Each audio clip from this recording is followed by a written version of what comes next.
All right, welcome to Group Chat episode. I actually have no idea, but it's going to be a good one. We got some great in-studio talent as well as some calls. We're taking calls from Mikey Ciccarelli, Kennedi Deck.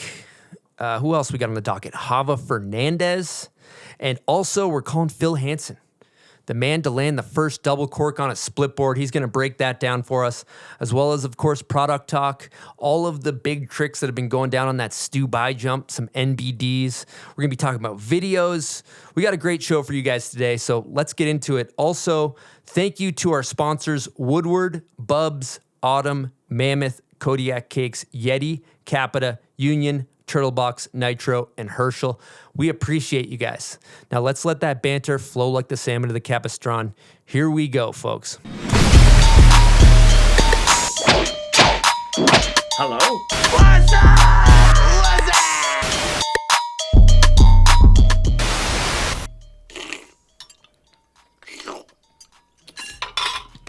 Hey, Carl, what's up? All right, welcome to Bombhole Group Chat episode 14. We got a great show for you guys. Should be a good time.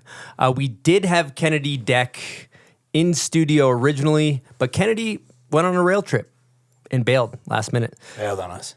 And there was three. We got Spencer Schubert in studio. Current or ex-Rider of the Year, Rody. 2022. 2022, yep. Sage. We have another Rider of the Year. Sage. Two-time vet. Two-time. Yep. Inventor of the Holy Grail. Inventor of the Holy Grail. Thanks. Inventor of many. Holy Grail, one of them. We got Silk D on production, of course. Yep. And we got Max Raymer in studio. What up? What's happening, Max? Chilling. Super first time? stoked to be here. Thank you. Love it. Why don't you, for the listeners who aren't familiar with what you do, explain your title? Day job, working at Milo, general manager, you could say. And then kind of a hidden talent that I think we'll talk about today is FIS World Cup judge. I've judged world champs. I think it was 2021. I've done a bunch of World Cups, and we were just laughing, but maybe road to the Olympics, we could say. Trying to qualify for an Olympic judging. He's going to have his own series. So you're pretty judgmental, you'd say. You could say that, Nice. I guess. Yeah. Do you do that like every time you watch snowboarding? You just like have a clipboard, or is it only Watching, judging, looking at the Only video, when look it's at the you. Okay. Only when it's you. Great. Love to know what those scores look like. Well, you know what's exciting? This is the first time we've ever had a judge in studio. So let's get right into it. You were telling me, we golfed together, Raymer and I. Actually, me and Beresford beat him and Trevor last time we went, for the record. Whoa. Yeah, it was a bit of a bloodbath out there. But anyway, that's not the point we're going to get into. What type of things do you have to do to be certified? Like you were telling me about these trainings that you do. Yeah, for sure. I mean, I grew up doing contests, and kind of fell into it actually after I stopped doing contests, and I started helping my local series and just kind of, the grassroots series, USASA and stuff, and then slowly fell into kind of a love of just judging and being a part of the events. It's not necessarily just judging, but slowly just kind of got good at it, and then was like, oh wow, I should keep this going. And then I go to kind of FIS World Cup, judging clinics and stuff, and just it kind of just rolled, and was like, oh, let's put this guy in the booth. He's good. And that's kind of how you find it. A lot of people get kind of grandfathered in. It's like, oh, he's going to be good. We should bring him. And they just have an eye for it. And randomly enough, I think it happened growing up doing contest, but I just love it. It's fun. Cool. We got a question from Deegan. They want to say, Max, what criteria in a person is needed to be a legitimate snowboard judge? He's got to be a nerd, snowboard nerd. Good. I think the biggest thing that we run into is a lot of the snowboard judges these days are just full-blown nerds. Dagan and I, basically we'll play Name That Video part on the way to the mountain every single day. And we're just, getting ready to get in the booth. But we're not sitting there, talking about oh man, I hope they do it this way, I hope they do it that way. You just have a knack kind of for it. It's fun. That's like the sect for judges. You could say. Gym judging. But I think that's kind of dope because I think a lot of people probably have a misconception about judges that judging is really hard. It's like a just day-to-day basis, but people you guys are an easy target for sure. Like if something goes wrong, it's just like the judges suck, dude. They're blind. And it's good to hear that you guys, like, I mean, I obviously know because I know you guys, but for the listener that might not know, like you guys are about snowboarding. Like you're living it every day. Like you're working at Milo, you're riding Brighton, you're watching video parts, you're watching contests, and you could say I live and breathe it. Yeah. At this point, like, I mean, it's funny too because when I go judge too, like I don't really take much time off from Milo, but my time off is to go judge contests. So I'm like constantly working, but I'm using my time off to go basically be part of another part of snowboarding. But that totally happens. I mean, it's really easy to pigeonhole us into like, F the judges, fuck the judges, whatever. Like, it's just like, dang, but there's a lot of things that are happening in the world of judging right now that we're doing a good job of like having that conversation and making sure that they know who we are. And it's not like, I don't know. There's like a mystery behind there. Like, who are the judges? Right. I've always said that at contests too. And I was saying it on some Natty Select calls recently. I'm like, dude, just make the judges like characters too, because they are, people have no idea. They're just like, the judges suck. But no one even knows who they are. Right. And there's also, being a judge too, there's a lot of stuff that goes behind that, even using the right person though, you want to be able to carry yourself in the right way to like, empower someone even if they didn't have the best run or vice versa, and like let them grow as a rider and not just want them to like shut down and be like, I guess I suck, you know, like, and so it takes the right human to be able to have those conversations and be able to like encourage people to do better and not just ultimately discourage people as we go forward. And maybe that makes sense, hopefully. Yeah. How much different is the criteria like per contest? So like how much is it really you that's judging, or like you judging these parameters that they give you? The cool part is like the criteria that we use and kind of depict it in any sort of situation. I think ultimately what we end up looking at is like what the slope course is, all the way to like how big the big air jump is, and like, what the half pipe is even riding like, and I think for us these days as judges, like knowing what weather conditions are like all the way down to like, is an 18 even possible on this big air jump? I know it's a scaffolding, but like you think they can do it. And so a lot of us are kind of, one of the biggest things that we push these days is hanging out in practice. Like just chill on the bottom jump, like see what people are doing. You're like, ooh, I watched the backside 16. I think he's got time. And kind of what can happen. So ultimately when you go into like the next day and you're like, all right, we're going to go into qualifiers, you're not just like blindsided by like, did backside 19 on the bottom jump. You're like, yeah, we knew that was going to happen. We knew at one point or whatever. But there's a lot of preparation, I guess, to add to that. Like every contest is completely different. There's no set score of like what you can get for a certain spin. Every contest is so different and a lot of weather dependent, you could say, and speed issues or whatever. So. Cool. I have a question here from Stephen Thrash. He says, Max, what went down at the riders/judges meeting in Sauce Fe? It was dope. A sick question. Basically, we have been making way more of a point to bring like riders into a room. Coaches can kind of hang out. Ultimately, we'd rather just talk to the riders and see where they want the contest to go. Ultimately, I want to be the facilitator. I'm not out there doing backside 16s.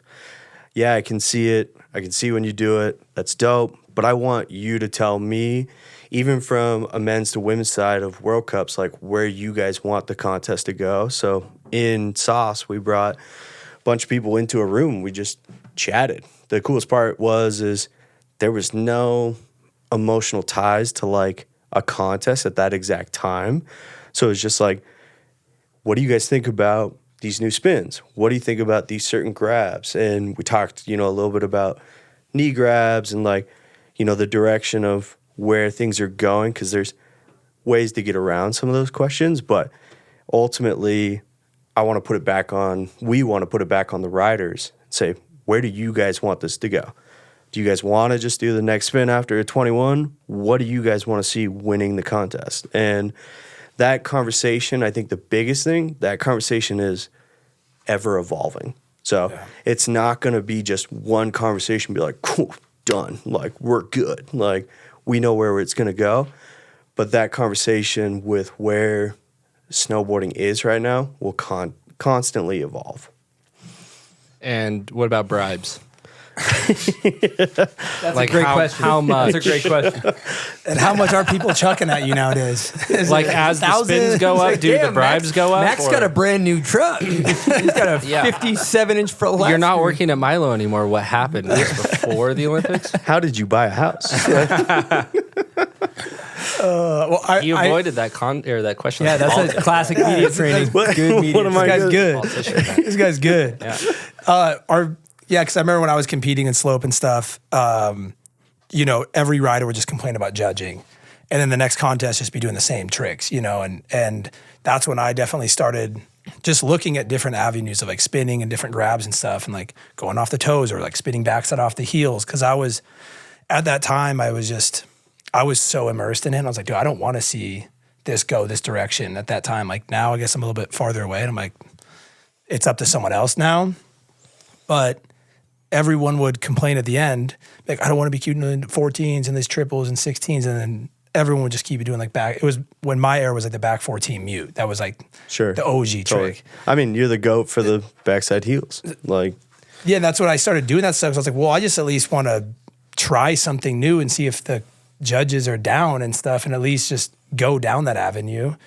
And instead of just complaining about it and just doing the same thing, you're like, okay, it's like there's so many different rotations out there and axes, and like we're seeing it a bunch. I feel like in Stubai right now, I think there's like this new generation that's kind of seeing that, and they're like, they can do 21s, but then they're doing these like double barrel roll, donkey kick. Psycho. Yeah, like, and you're just like, well, they're bending physics, and I'm about that because I'm just like, at least there's like a whole generation just trying new stuff, and it's cool.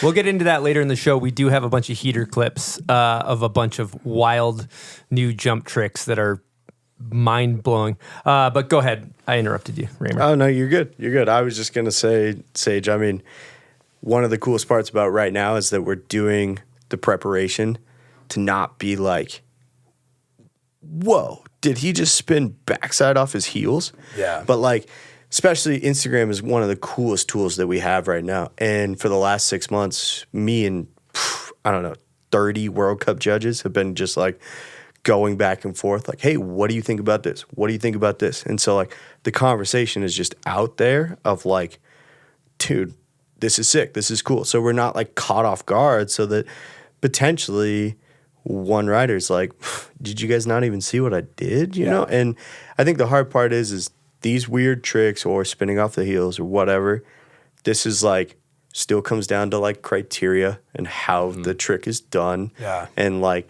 my favorite word is going to be execution. I might say that too much today, but like that's the ultimate thing where I think just want to make sure that like judges are prepared these days so that riders can bend the norm of like what is going on. Yeah. There's 30 World Cup judges?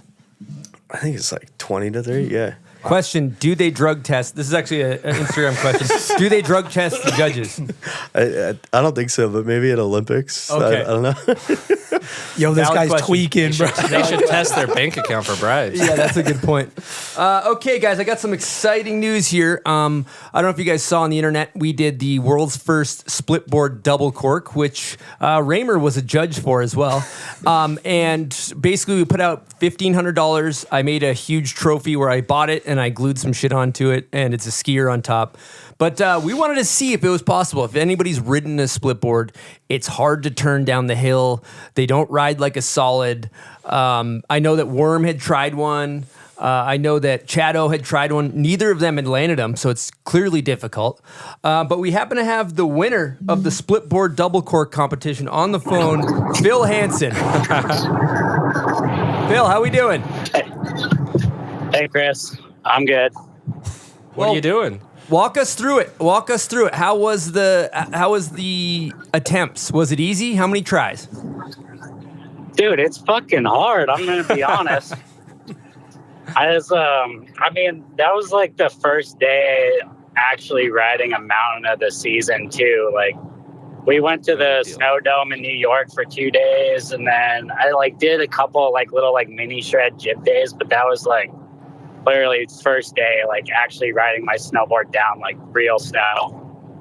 So how did the first attempt go? How did the first attempt go? Like, did you have the snap, or were you like, oh Jesus, this is gonna be hard? No, well, I was on a Splitboard that I'd never ridden, like set it up the night before, brand new board.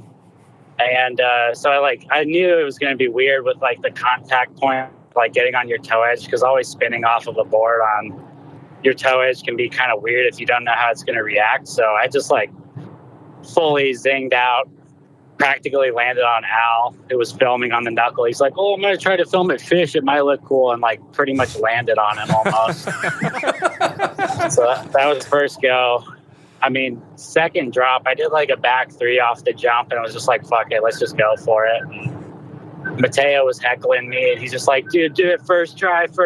Like, you got to do it first try. I'm like, dude, I haven't even like barely like ridden down a mountain yet. Like, I got to do something first, because, I mean, it would have been worse if I tried it first try. I probably would have landed even more on my head, more on Al.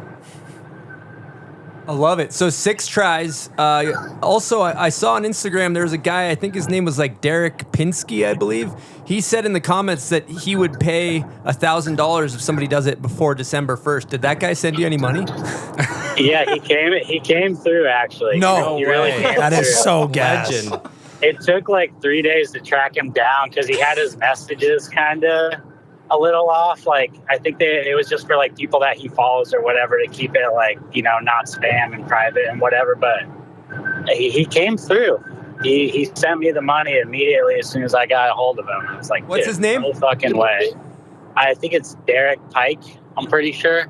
Jeez. Huge Actual respect. legend. Huge respect. Yeah. Amazing. Major shout out to him. And that was great too, because I had to put in some work on my truck like immediately after that. So came through clutch for I love the money. Little bit of a questionable grab situation. You know, I looked at it, I reviewed it. Our official judge Raymer reviewed it. He texted me, "That's it." It looks like you're definitely tickling it. I don't know that you're latched.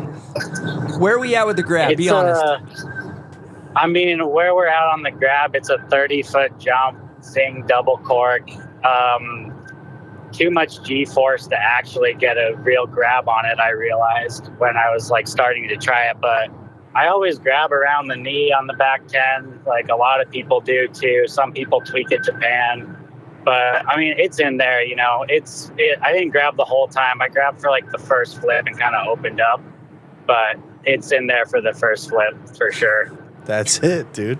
He grabbed. That's the criteria. You need to That's an execution. Phil, I have a That's question. execution. What I mean- size board is that? What size split board? I was a 159. Respectable. respect. I had a 163, but I was like, this is too big. Like, I got to get a smaller split board to do this if I'm going to try it. And I don't know. I wasn't even sure if I wanted to try it, but so many people are heckling me about it. It's like, dude, go do it. Like, you can do it back 10 on anything. Like, go do it. I'm like, okay, well, maybe, like, if it lines up, it'll be good. And I was trying to actually get an even smaller split board. I was going to borrow Mateo's, but I was like, you know, mine's all set up, and I'll just do it. If it works out, it works out. I love it. Yeah, originally when we were putting together this contest, I wanted to have it where you had to wear the backpack with all your skins and your shovel. And then I started thinking about like somebody getting kicked and then all of a sudden they land on their back with an Avi shovel and like break their spine. Seemed like from a liability standpoint, it maybe wasn't the move. So, you know, that's why I saw some comments, need to do it wearing a backpack. That was why we didn't require the backpack. Yeah. I mean, I thought about already trying to go back up and maybe like do a different one on a different jump and actually get the grab a little more proper, like front 10 or something maybe. But I got $100 You saw in the me front. walk. You saw me. You heard it here You first. saw me walk, and I can't walk up the hill on that thing. Poles do help. Oh my yeah, god! poles help. I mean, well, dude, I With got like poles? I got my knees are all weird. They bend inward, so anytime I try to walk on the split board, I'm just like clanking and clacking. Doesn't even matter if I have poles. It's just like crisscross applesauce on the legs, pizza, like tripping over myself. I mean, but I don't know. But Phil, Bambi on ice. the best part is that Chris and I were talking about this. It's like, well, I was like, Chris, when are you going to post this? He's like, what do you mean? The first person that does this. You're the first person. You just did it. Like, that's the criteria right there. Yeah, the criteria was met. Yeah, what did you think of the criteria, Phil? I mean, I'll tell you what, it was the best way I've ever started a season off, that's for sure. It was just hilarious. Cash in pocket, I mean, I hope it was worth the $1,500 just to watch me try to walk on that thing. Yeah. Like, It was. it's so funny. Like, I cannot walk on a split board. I love it. So, are you going to be split boarding a bunch this year, or where are we at with that? Yeah, I'm actually listening to the Worm episode right now, right when you were calling, and trying to gain a little better intel on how to do it. I love it. Do you think we could see the front double on the split board? Is it going to go down? Maybe. I'll think about it. It would be cool to try to go do another one. I mean, I wasn't sure if there was even going to be enough snow up there to do the first one, but then, I mean, you saw that clip of our friend Miles going like 100-foot bomb hole to his back up at Baker. That was like the day before, and I got a text of that video. I'm like, okay, I think there's enough snow, but it hasn't quite snowed in the last week up there since opening day, so might need another storm. Well, fingers crossed that we see the front side. Yeah, that's what Worm tried. Well, Phil, I just wanted to call and say thank you for doing the split board double cork. You are the world's first person to do a split board double cork. Put that on your resume. It's a huge resume builder. And you will have the trophy. Say that again? I was probably the first and only MBD I'll ever have, maybe. There you go. Don't sell yourself short. Well, thanks for taking the time, Phil. Appreciate it. Sweet. Thank you, Chris. Hope Okay. you guys have a good rest of the episode. Love you, bro. I don't actually even... Who's even on there? Oh, yeah. I didn't even ask. Colonel I thought I heard Kotsenburg. Raymer, maybe? Oh, we got Kots. No way. Sick. Yep. Ramsky, Silk D, and Schubert. Epic, dude. Sick crew. I got $100 for you for the front side double. Oh, boy. Messages are open. We got a gift certificate to Arby's for you. $25 if you front side. Straight roast beef, dude. It's not for the money. It's for the glory. It's for the Arby's. True. All right, Phil. For Thanks. the Arby's. Thanks for taking the call. Appreciate it. We're going to keep the show moving. I'll talk to you soon. Oh, yeah. Later. Thanks. Yeah. I don't know if he was in a wind tunnel or what there. Seriously. Sorry about that. That's gonna go good horrible over audio quality.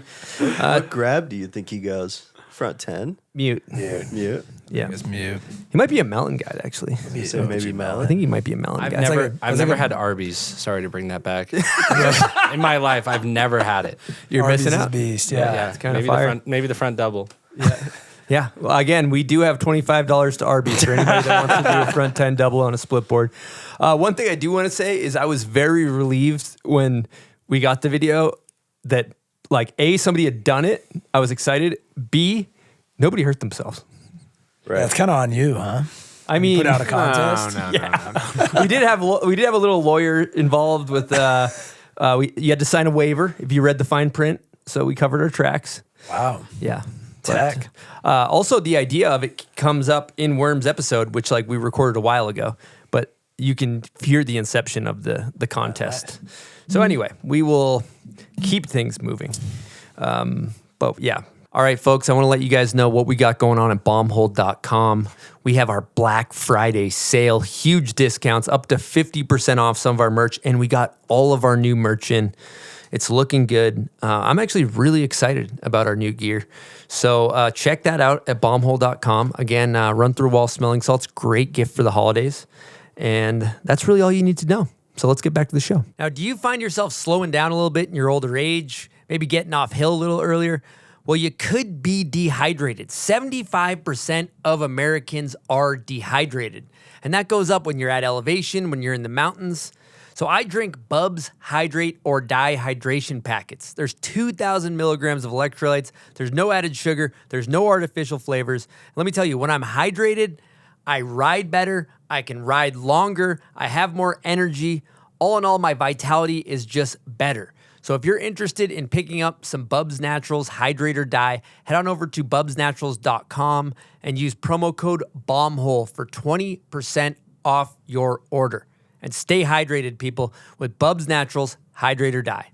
All right, we're going to take a brief intermission to discuss some incredible offers from our incredible friends over at Woodward Park City. Get your child's snowboarding adventure started correctly at Woodward Park City. Whether they're making their first turns or mastering front boards, Woodward Park City has a wide range of classes for all ages and all skill levels. If you're interested in progressing, head on over to woodwardparkcity.com. Mr. Sage, you think you could have done that? Oh, yeah. I was thinking about, I was like, should I bust up to Baker or something and knock this out? Yeah, proximity didn't really help. If Utah had snow, do you think? Oh, we would have. Yeah, we would have gone out for sure. Milk it. I think Yeah. if we think about judging, we've been talking about judging. Shouldn't there be a second and third? It's not just first, The right? first person to do it. Okay, all right. Ricky Bobby Top style. dog. You're Yeah, not first, you're last. Yeah, there Get in is the no car with the second or cougar. third. Yeah. Yeah. So get in that Second's the car, first go loser. grab that car. Yeah, exactly. Nobody cares if anybody else does it at this point. So Straight up. what's the next one? Like I was thinking like Splitboard Chad's Gap. Splitboard Chad's Gap would be nice. Splitboard Good Chad's Gap, compression. but you have to hit pyramids on the skis. Oh my Oh, God. You pyramid don't on want to- on the split mode. On split mode. So you do Chads, you hike up, and you do that back to back. Dude, somebody could get really hurt. Sage, you've hit that thing. It's kind of dangerous, huh? Oh yeah, Just kind of dangerous. beast on a stiff, directional twin hog, let alone a like wonky split board. That thing is crazy. I went and helped build it for when Seb and Nils hit it just the first day because that's a lot of work. But you look at it, you stand there and you're like, yeah, I think you could do it. And then you put a couple of blocks up and it becomes real and you're like, oh my God, that's so far away. When you sit at the top in the in run and it's just a straight shot down, and then there's just like compression 10 feet before the lip, you're like, whoa, this is kind of crazy. I thought the hike up to it was pretty hard personally. the hike sucks. Yeah. And then the jump itself. Yeah. You guys ever measure how fast you're going? I think back in the day, I think there was like a Tanner Hall video. He was going like 55 miles per hour at the lip. I have a question. When you guys built it, didn't like B Ferg G out and go in the middle or something? Yeah, it was so Did he good. guinea it? Was that the He first go? Yeah, he guineaed it. Oh It was my God, how gnarly. scary is that? It was so heavy. Also, Nils G'd out too. Yeah, when Nils is G'ing out on a jump, you know it's not. No, it's scary. Maybe we shouldn't Yeah. do the split board. That's could easily put the bomb hole out of business when Yeah. somebody sues us for that hospital bill. No more podcast. Yeah, podcast is gone. All right, we're going to keep things moving. We're going to get to a segment of the show called Nitro Turbo Takes, and it's presented by Nitro, and we have a little jingle and a little voiceover from Knut Eliason. Here we go. Welcome to Nitro Turbo Takes. Brought to you by Nitro Snowboards and Knut Eliason. Nitro Snowboards has been building snowboard products, boards, boots, and bindings for over 34 years and has one simple mission: to inspire people to get out and go snowboarding and support their local and global community by supporting the shops, the organizations, and the people who are dedicating their lives to this.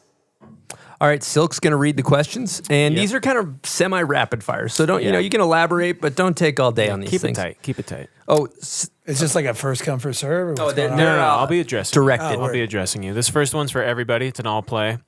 From all the videos you've seen this year, what is the trick of the year so far? Who did it? I mean, not going to think too hard on this. Mateo Switchback 5 That in one Swamp was Donkey crazy. was so Yeah. fire. I like Norm's Cab 2 pretzel on the kink rail. Yep, that one hurt a little. Yes, sir. A little one up on Spenny, but we don't have to get into shoes. that. I did it to Fakey Cab 2 a few years ago. But I could have done the pretzel. Really, I was just wanting to leave that. For You want to Norm. leave it for someone else. Yeah, It's and it's fair really enough. cool that Norm did it. Yeah. I want to say trick of the year for me was Tommy Gesme's lifestyle of him eating a sandwich in his part. All the tricks are amazing. His switchback lip is perfect, but the sandwich clip just really drove home. for Don't me. sleep on lifey clips. Yeah. No, that's a clip, and That's same with the fair. bail. Yeah. I'd say Kaito's back 16.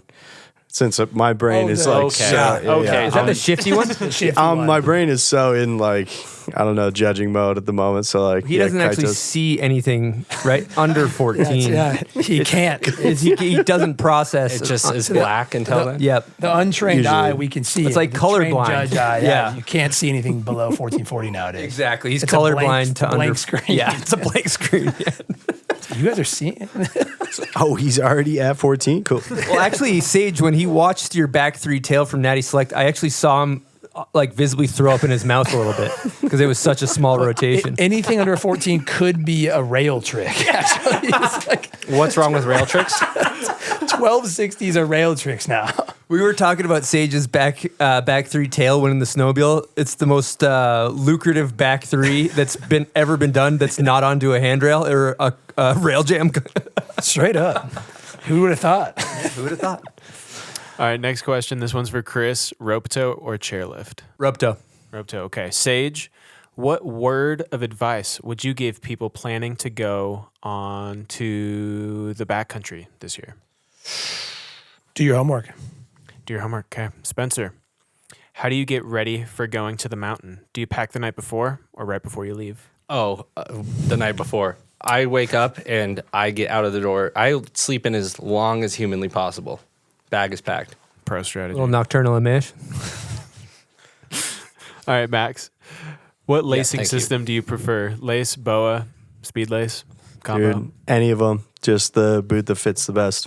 That's a cop out. No preference. Yeah, you gotta pick one. Wait, you want to know what I'm running right now? Yeah, what do you, What what's is your that? favorite? What's your favorite system? I Right love now, every I'm- boot, Answer the man. question. What's not right now, but coming in the mail to you? No, I'm running them right now. Nitro Venture Pros TLS. The twin lacing system, you could say. I thought you were going to ride those Schubert fuses, but I guess not. Yeah, what's up Oh, with the what's order? coming in the mail? What's going Sorry. on? I see how it is. Whoa, dude. I'm judging. I'm just judging. It's the criteria. Sorry, Max. All right, Chris. How did you start riding with a helmet? No, Why? Why? Because I got like 5 brain cells left in here. I'm trying to conserve them. I would recommend that for you. Yeah. It's fair enough. All right, this is for everybody. What was your first snowboard shop and what board setup did you get? Ooh, Milo. Side effect. Bend, Oregon. I don't think I got the first snowboard from there, but the first one I can remember was I had a World Industry snowboard. That's so fire. Yeah. With a Flame Boy on it. I Flame think Boy. it broke right away. Yeah, for sure. Quick D-lamp. I don't know where my first board was from, but Milo was my first shop. Still is. First board? Burton Chopper, 108. The chopper. Orange. Yeah. Hell yeah. 108. Yeah, first board, definitely Burton Chopper. I was so close to saying M3, but definitely Chopper. One strap. Yeah, the one strap The binding. one strap. Feet were tiny. Yeah. I think Northway boots. First shop, Eastern Border, first board, Moro Model T. When I knew what I wanted, GNU Rider's Choice. Okay. Wow. Okay. Wow. Spencer, what was your favorite video part growing up? This is a tough one. It's hard to just pick one. But I think number one on my list is going to be Austin Smith. And we're people too. No, just people. I think growing up in Bend, watching him and just seeing that you could film and it elevates you to this next level was just like hugely inspirational. But another big one was Grenier here. Thank you, Spenny. Get real. Incredible stuff, showing like, lifestyles and bringing some like personality into it. Something to look up to was really cool. But now I've met him, and so my answer couldn't be that. So Don't meet your hero situation. yeah, sorry. Sage, what gets you hyped to go start sending it on your snowboard? Probably just watching snowboarding. I wake up and just like throw movies on every single day. And Yeah. Still got that kid-like mindset on that. Max, where is the progression of snowboarding headed, and are snowboard judges partially responsible for leading the direction through scoring? Partly, for sure. But I want to leave it up to riders. I think it's heading into I guess we're already there, unfathomable spot, but just gnarly. It's like perfect executed the entire way down. I mean, that's the only up I think of. So. All right, this is an all play. Do you turn your phone on silent when you go snowboarding? No. Yes. Most of the time, yes. Some of the time, no. No. Have you guys ever had it when you go really fast and you come to a stop and your phone thinks you were in a car accident and it calls 911? Yeah, that's fun. Happens when Gavin falls off Walters. All right, we got another all play here. What's your favorite headwear when snowboarding? You going hat or beanie? Helmet's not an option. Beanie. Yeah, beanie with ear flaps tassel. Beanie helmet. Beanie. It's not technically an option. Chris, but you I'll can't allow tell it. that I have you, a helmet You on, can't right? even tell that there's a helmet under there. Yeah, I'm beanie, ear flaps for sure. Beanie, Ears get a ear little flaps. cold. Okay, Spencer, hardest part about being a pro? It's hard? Living in my roommate's basement, I think, is the hardest part. Is there a couple horses that live upstairs? Pretty loud down there. It's pretty loud right above my bedroom, and I'm convinced that the furnace is killing me slowly. I wish I had a window. Classic pro problems. Chris, who's your dream guest for the show? Dream guest? Damn. Yep. Quick. Post Malone lives in Utah. I think it would be sick to my interview Post God. Malone. Incredible. He lives here. We got to get Posty on. I think Posty, he would, if you're watching be this. friends with us. He'd be fire, yeah. I think We're he would- cool, right? I think he would like us. He's cool. We're cool. When we meet each other, we're going to be Obviously, friends. we bro down. We're going to be buds. Okay, Max, why should people buy from a snowboard shop? Just knowledge. You just find the actual right gear instead of just clicking buttons on, what price might look good. So it's more about just finding the right gear for you. Next question, I'll play. Give a shout out to one of the people who helped you the most in snowboarding. Mark Funky Bushman. Major shouts. I'm going to say my brother. I think he wanted to be a pro snowboarder, and I took his dream. But thank you so much for inspiring me to snowboard. Yeah, the brother's a Carson. good one. I'd say Tyler Iman, his coach, just kind of drove me into being, having fun with it instead of just trying to do contests. Shit, I'll say maybe Hava Fernandez, Stevens, Chado, Lanak. Those guys are instrumental. Okay. Second to last question here, Spencer. Are there too many 50-50s in videos these days? We could do a whole podcast about this. I think the answer could be yes and no. I think what we're seeing is that people are looking at different things to snowboard on, and a lot of times you can't do tricks on those. So if someone wants to 50 a spiky fence or some crazy thing that you're having metal edges wouldn't allow you to do, I would love to see that creative process and hit different things.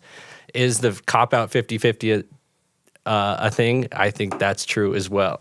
So I don't have a definitive answer. I don't want to say that you have to do anything. There's no criteria for the video part. That's a very safe answer. Yeah, media trained. Yeah. So I got nothing from that. What's the next question, Silk? We are all stupider now. Okay, thank you. We are all now dumber. A simple sense. no would have sufficed. Okay, last question. This is for everybody. How much time do you spend on Instagram per day? I got an hour limit. I try to stay to it. Hour limit. That's Nice. why you don't respond to my DMs? Been waiting for a response for a week. It's a good excuse to not respond to people. Too much time's my answer. My phone says 5 hours a day, but I play a lot of cribbage on my phone. Naturally. Sick. Yeah, I was going to say 4 or 5 hours. So it does it. But you're checking out Stubai clips. Yeah, Yeah, I mean, research. that's kind of part of my work. it's you know? your job. It's your job. Counting Training for the rotations. Olympics. Counting rotations. All right, I that's like it. that. That's it. Sick. Nice work, guys.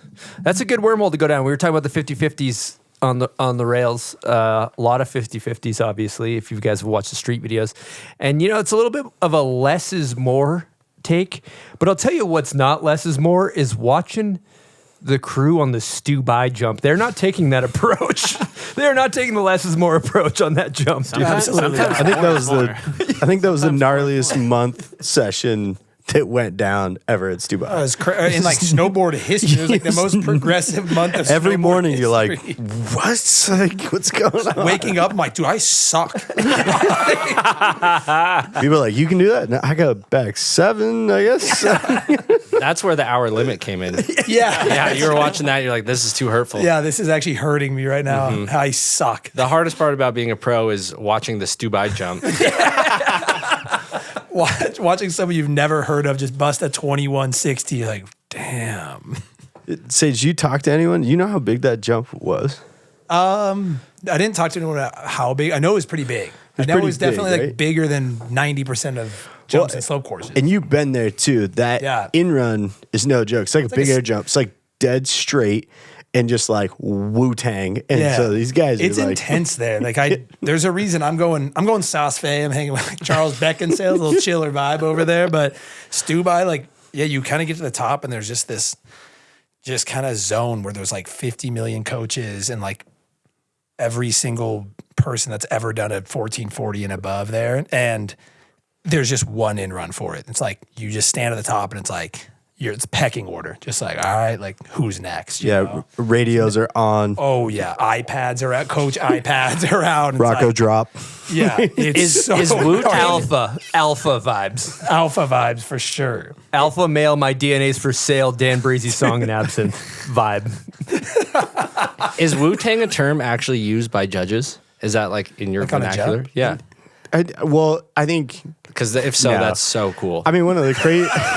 Everyone in know Snowboards. Oh, Wu-Tang you don't know what Wu-Tang means? I mean, Oh, okay. everyone's got different terminology. Why don't you break down perhaps. Wu-Tang for the laymen that don't know what it is? Yeah. What is it? It's for you. Well, Wu-Tang, I'm just saying, like, just G-forces, like how quick the jump is to lip. Or, I mean, in-run is to jump. Like, basically, usually, like, I'd be pretty stoked if the in-run was a little bit more flat. Got a nice, like, setup carve, you know? But you watch these big air jumps, and Stubai, that's why I brought it up. The thing is, like, it's just a full-blown U. Like, it's pretty hard It's like to, no flat like, bottom. hit it. Does Chad's Gap have a lot of Wu-Tang? It's got a psycho Wu-Tang. got Knees psycho. are straight up in your jaw. That's takeoff. Like, Well, while we're talking about this Stubai jump, we've been digging through all these clips, and Silk pulled up a bunch of them. Let's just run through. I don't even know what half of these things are, but we're gonna start watching these clips and talking about them and just seeing what happens. So we're gonna get into heater clips. The first one I have on the list here is the Yaba. I'm sorry, I don't know how to say your full name, but it's this double Todio where he switches grabs.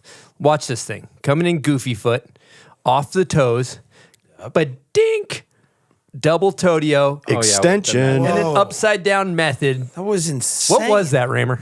It was basically just a double Todio 10. I think a lot of these guys are they're playing around with changing grabs. And like, yeah, it does change like mechanics of a lot of the tricks. Like, so he goes indie and then boom, we're going to go kind of Like method-ish, right? But like kind of psycho. I mean, I'm sure that changes how the trick feels entirely unless you were just doing front side. I mean, that is pretty insane. I mean, it's like a Todio into like, it's like Torgear's switchback 5 method almost, which is just right. But yeah, it does just like switch up your whole, like, look, it just switches everything. Or it doesn't switch your like mechanics, ultimately, but it just. yeah, it just looks crazy because he like I'm still throws wearing his these legs out, glasses. right? I forgot about All right, we have 15 more clips to go through. Let's keep my it moving. God. We got Frank Jobin switch Jobs. double. I don't know if it's a double back rodeo or single back rodeo 12. This thing's this- unreal. Is that switch? That was Bruh. so nasty. Switchback rodeo 12. Is that what that was? Yeah, I mean, is one of ultimately, my favorites. We were talking about that. Like, it's kind of double, but it's not. Yeah, I mean, it's Double dip. Yeah, it's double I'm dip, just yeah. seeing a 50-50. I don't know about you guys. He does the second flip later, basically. That's like which changes the 50-50 whole at thing. Stubai. Again, just a reminder that Raymer is actually incapable of seeing this because it's under 1440. He So knows don't the ask him. trick we're talking about because we've said it, but he cannot visually see what's on the screen. Did he do a melon or nose? I can't tell. All right, we also got Ollie James Martin. Is this guy New Zealand? Isn't he Whatever from- he is, he's a beast. From here though, too. Yeah, I mean, he like grew up in Colorado. Yeah. I mean, I got a bunch of homies that knows him. Frontside 21. Look at this. No, this one actually looked gas. Like that. Chuck I roast. thought that was an 18. Yeah. Look at that thing. Okay, now Max can see it. So Max, run us through. Yeah, Max, run us through that one. Two Well, 1080s so in one I mean, air. the conversation is crazy because like the grab, if you were to look at it on paper, grab's tweaked, right? Yeah, it is. But He's yanking that thing. the only question is, and I probably sound dumb, so tear me apart. I'm happy to, or happy to have it happen. Is since he pokes the front knee, does it make it easier or does it make it harder because he like triples? And then you go back, you basically just throw that out the window, and then it's like, whoa, execution's kind of crazy. Well, correct me if I'm wrong, but Ming kind of brought in that like The sad air poke. the sad air poke of like you speed up in the air. And he kind of does it with like indie, right? Yeah. Like we could at this point you call it like a low mute or high indie. Like that's what I call it. I'm sure Low other people. mute. That's IOC jargon. That's straight judge jargon. I mean, I gotta. Off the low Wu-Tang mute to on that. low mute. Yeah, he went front 10 low mute. Do you guys get a slowed down version when you're judging? Not every event. Not every event. Not at every event. No, we're up to TV program basically. All right, let's keep things moving. Next one, we got another Ollie James Martin. He does a backside spin and rewinds. This thing is wild. The back 10 to 7. Yeah, look at this. Yeah, that's. I don't even know what is happening. Did you see that, there. Spencer? What is this trick? That's straight Mike Tyson so look, spinal, dude. Like, my back my is back. broken. Spinal. He basically does a backside double 7 to left 3, or So I mean front you side can 3. see the first half of it, and then when he rewinds, it goes black after that. because Usually, he yeah. deducted the spin. That was Usually. crazy looking. So like everything was pretty chill, and then he just kind of freaked out like 3/4 through and then brought it back. that's actually how you would do a back double 10, Grandies, if because you would stop and you try to get out of it, and then you'd bring it back. You need a little more hinge, on the takeoff. Yeah. Sage, what do you think of all the rewind stuff? I love the rewind stuff. I think rewind stuff is so sick. It's hard to make it look really good. I Right. think that's the thing.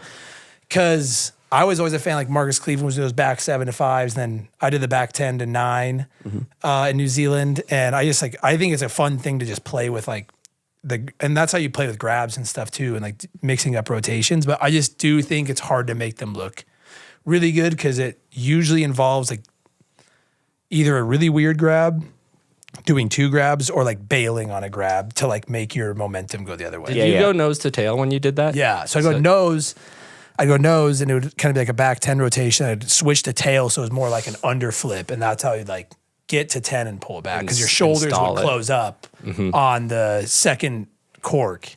And even like Travis Rice used to do that double back rodeo. He would start with melon And then go to Indy. and then go to Yeah. Look at this He guy is knows his jump tricks Yeah. over here. Rail Oh, dog. yeah, He knows yeah. his stuff. Oh, have you ever seen this Let's guy get back you in the 97? judging booth, dude.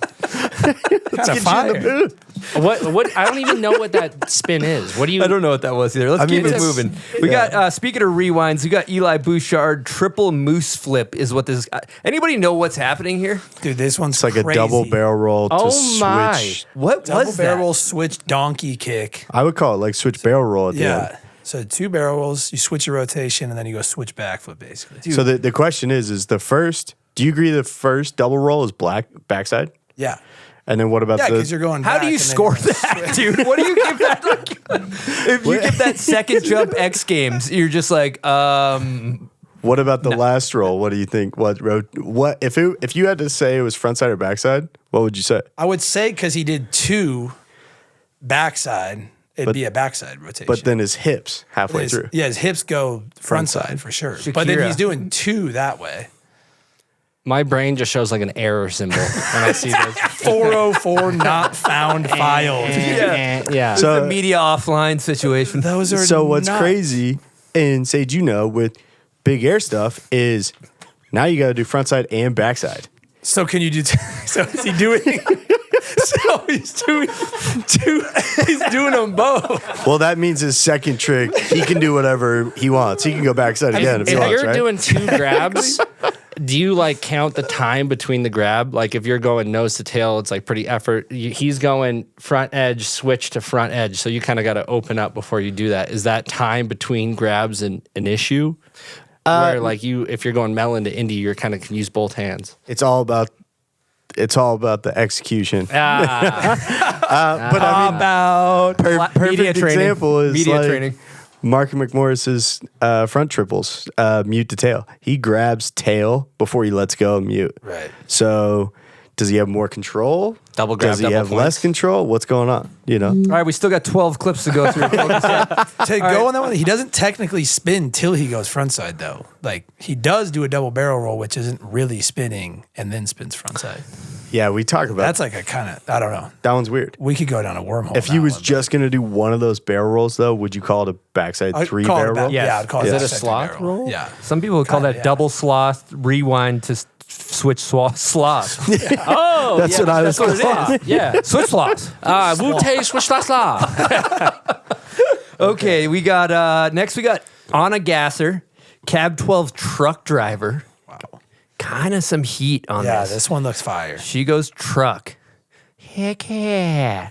That was perfect. That's heat. Yeah, it was insane. That's that a was podium. so fire. That's Yeah, a podium for girls me. are I think crushing the it, truck dude. driver because the Euros want to drive American trucks. That's exactly it. All right, we Obviously. got Hiroto, backside 21. I think this may be the only backside 21 we've seen. Correct me if I'm wrong.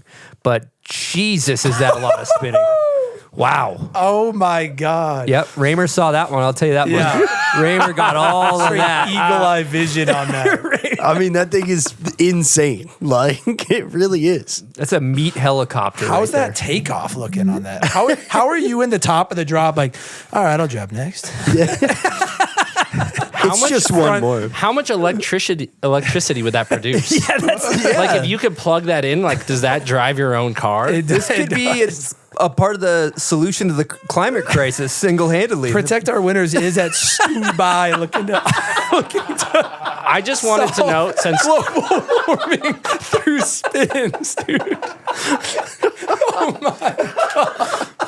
a couple of wind turbines going It's down actually the hill. crazy. The more these camps have gone on, the more the glaciers have been healing. And so it's really no, that's what powers the chair. Fun fact. glaciers are It's on growing. backside 21 melon. Oh my. We have we also have Protect Our Winners advocate Ian Mattioli doing a cab 21, aka 21 Savage, 21 generating a Savage. lot of electricity Yeah. with this rotation. Offsetting cars. I just wanted to know. I did walk here. Did you see that? That was I did walk here today, and Sage drove, and he got to bring his snowboard because he drove here. I couldn't walk with it. I came from So the mountain, so my I got that. snowboard would be here. It would be a ride snowboard. Has a ride snowboard ever done a 21? Dude, that white space got that that, white 21 space kind for of show. bangs. it's got some good swing weight, you know. Yep.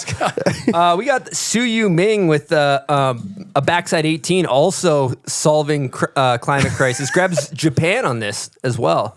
Look at that. First 18 with Japan, I believe. That thing was buck, dude. Yeah, that thing kind of banged us over the I was head. there for that. He crushes it too. He still goes around the knee. Yeah, it looks. If your car is dead, you can plug this clip in, and it'll start it right up.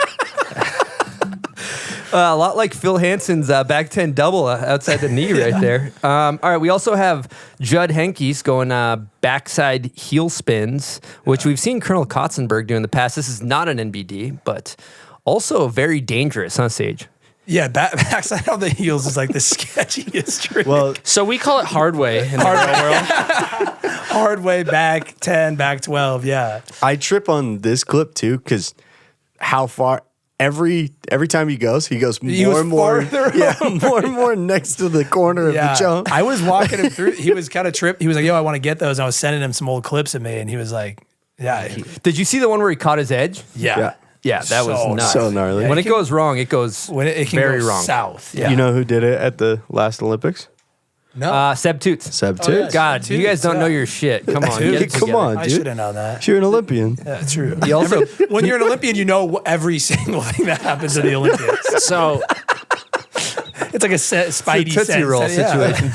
Oh yeah, that was it. That was at the Olympics. Max Raymer rode to the Olympics.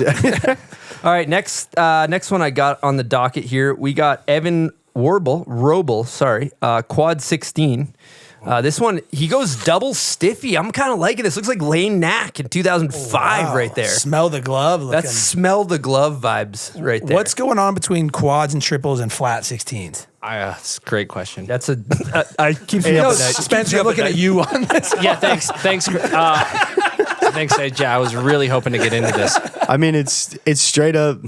It's grabs. It's the axis of rotation. I mean, coolest part about going through these clips is talking about like Sage and I were going back and forth. It's like, oh, like where does this fit in? Blah blah. But it doesn't.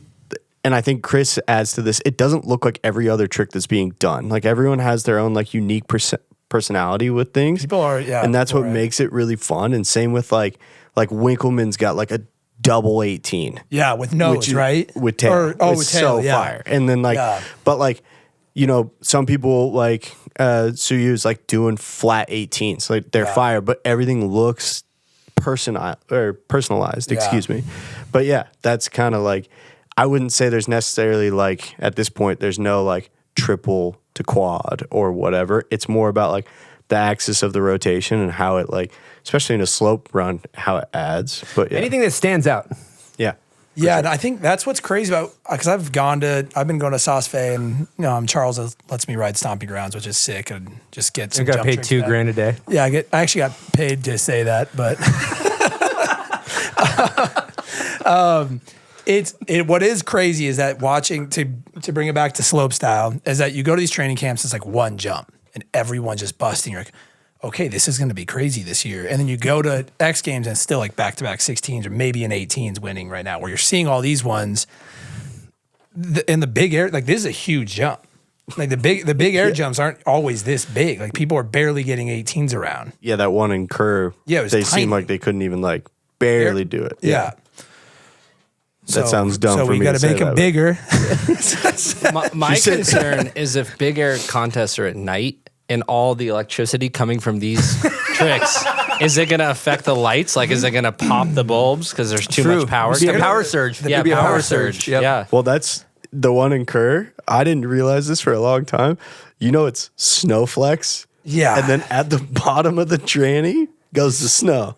It's the gnarliest conditions thing. In the woo. It's like an airbag. In the woo. In the woo. Bottom. They said Wu-Tang Airbags was for to snow. children. That's a lie. Dude, the conditions that everyone has to ride in on those. All right, we're going to so keep scary.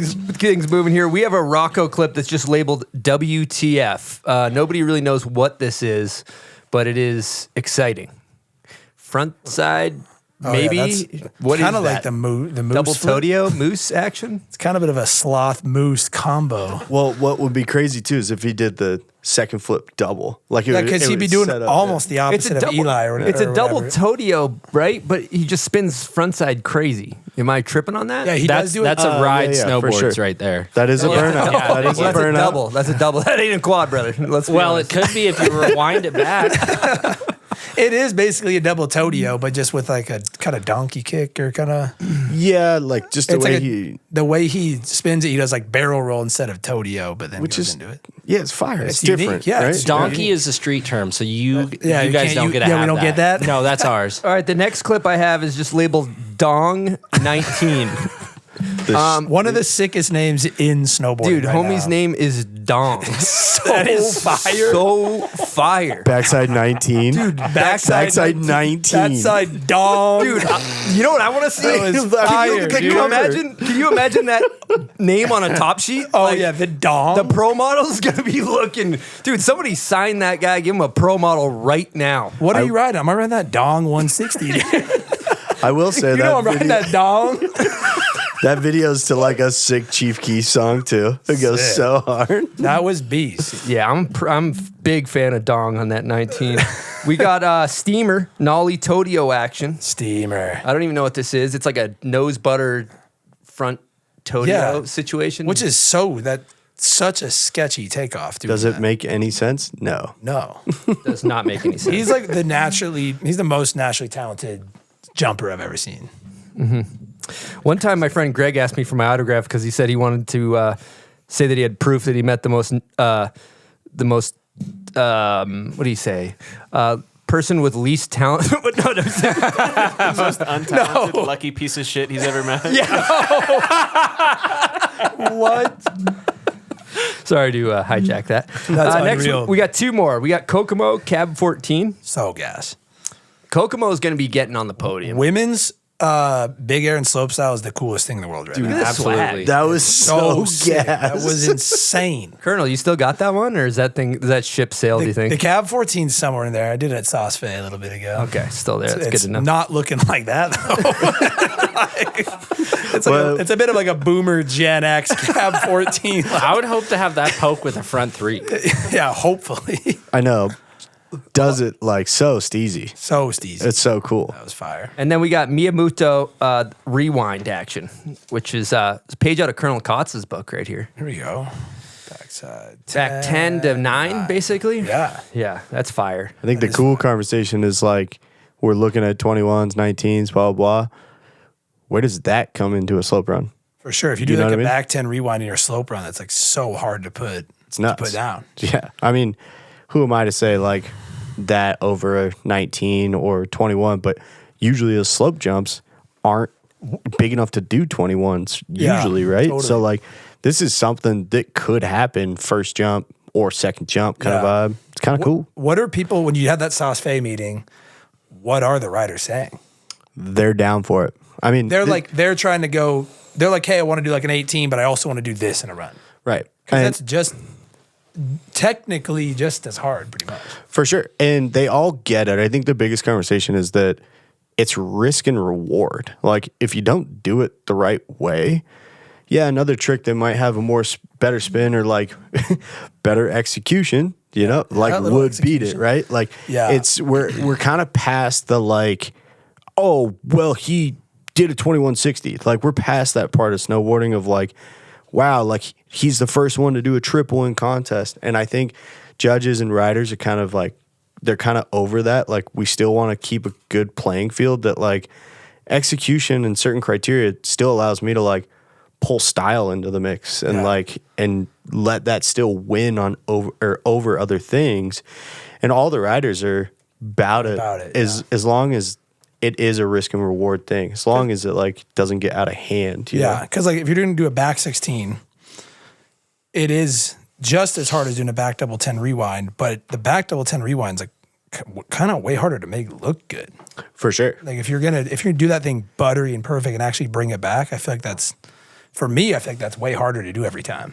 Right. And I mean, like, that's why like some of those backside 18s with the indies, like Sue does, like, you cannot argue with. Yeah. Like, it's Red's like melon one looks so good. well, yeah, exactly. And like Reds is a perfect example of like some people will be like, oh, he let go early, but he has like so much control in his trick that he like comes around the last like roll, like kind of gives it like It's almost cocky. yeah, it's dope. for sure. He gives it that like T-flan like back double 10 roll. Yeah. You know, like no one did it like that, but then he does it in an 18 and just a last roll is just like He's looking at the judges as he comes around. pretty much. He's looking at Raymer like first. So my question is are you like on as a judge on one jump, or are you looking at the whole thing? Depends. Because like if someone wants to like incorporate this kind of thing, are they doing it on one jump, or is it the whole run? Like Renee's X Games run, I thought the whole thing was like so cool, So and unique. so different. And he does that switch double back He got, rodeo, like, puts 6. his hand down, and you're like, whatever. Like that whole run was crazy. Do you think that's because it was judged like incrementally each jump, or? It can be for sure. I don't know a ton about how they do X Games. I've never done X Games, but Are the rails even worth any points at X Games? Or I mean they're so tight. Who knows? It's so close together. But ultimately, at our World Cups, should be 8 or 7 judges, or 8 judges on section by section. So usually I judge rails, so I'm just on the first Nice. 2. nice, Ramsky. I'm just on the first 2 or whatever, and then So they at don't the- submit your points to anybody? 'Cause listen, You paid your own way to get there. You're just He's in on the the crowd. radio like, is anyone getting my stuff? Like, are my Give rail Max the points broken even- radio, dude. I don't want to hear what's Yeah, going but what's on the jump rails. line? They're just like, what's the jump line when they tally the score? That's all that matters. But you only went 9, 12, 14. You're like, shoot. Actually, I don't know what any of those spins are. Actually, I can't even see that. All right, I'm going to hijack this conversation because speaking of 1800s, we have Kennedi Deck on the line. Kennedi, you got us? why'd you bail? I'm so glad I'm not there to talk about the 2160s.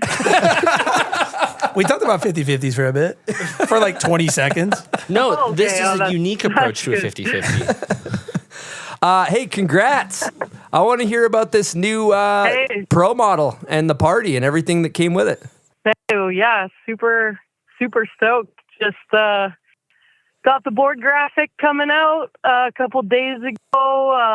Emma and Desiree and some of the homies decided to throw a little surprise party. I knew about the board for a while because I was working on the graphic and stuff with my fan, and but I didn't know about the cute little bowling party. Got to hang with some friends and feel all special. So it's been a super fun last couple of years. Cool. Have you strapped in and looked down at it? Yeah, I actually got to take it on the last trip of the year with Spencer when we were in Sweden for 900 days straight. So I got to look at it a couple times and get a couple clips on it. So it's been nice. I'm glad that it's out there for the world now. For me. Yeah, how was filming with Spencer? Oh, it was awesome. Sorry, Kennedi, go ahead. It was awesome. Wow. Oh, wow. Yeah, no, it was great. Spencer's a good time. He's, I think he also has a master's in gibology, so it's nice to link and build and learn from the genius. Wow. Fantastic. Well, thank you for that. You're the best as well. And you're out there filming right now, and you replaced me, or I had to replace you in the booth. What's going on out there? Is it productive? Are you guys watching Stubai clips in the van? Yeah, I like how I called you in to come on the bomb hole, and then I didn't get to go up. But yeah, we just are, driving 13 hours, about 2 hours away from touchdown. We're seeing some. I think it'll be a good little trip here. It's a little bit early. We all kind of have the fear, but we're gonna have a good time. Gonna get on some Canadian steel? Yeah, it's always whenever you can get back to Canada, you got to swing in and. Hey, Kennedi, do you think there are too many 50-50s? 50-50s? Sorry. Do you think there are too many 50-50s being done on spots right now? What's your take? I don't think so. I think sometimes I would probably rather see like a tasteful 50 on something than like maybe something that looks a little too forced. I'm not sick of it yet. I'm excited to maybe see some tricks on some, maybe bring the down bar back. Woo! Love that. You know that we No, I'm not mad at the 50-50 crew. I got asked the same question and we both lied. What was the little jingle that we were doing last year? You guys see the viral Instagram thing being like, oh, we're Utah guys. We love and go and getting our Diet Cokes or whatever. We were doing that all trip. Oh, we're 50-50 guys. We're just looking at spots to ride down. We're 50-50 guys. I can't do anything else. There's a knob in this rail. Oh, we're 50 guys. I don't like to wear gloves. No gloves. We're 50-50 guys. Of course the kit matters more than the spot. That's rich. Love it. Well, I just wanted to touch The base. list on and on. Kennedi, thanks so much for taking the time. Congrats on the new Pro model and a big last winter too. Got on North Face, got a cover, Pro model. Everything's happening. Yeah, big year. It's awesome. I've been stoked. I'm excited to just keep trucking along, though. You know how it is. Oh yeah. Let's go to a hockey game when you get back. I went with the Colonel recently. It was very fun. Sounds good. Okay. Have fun. Absolutely. Get Thanks some for A grades. calling. Yeah. We'll talk to you soon. Sounds good, boys. See ya. All right. See ya. Bye.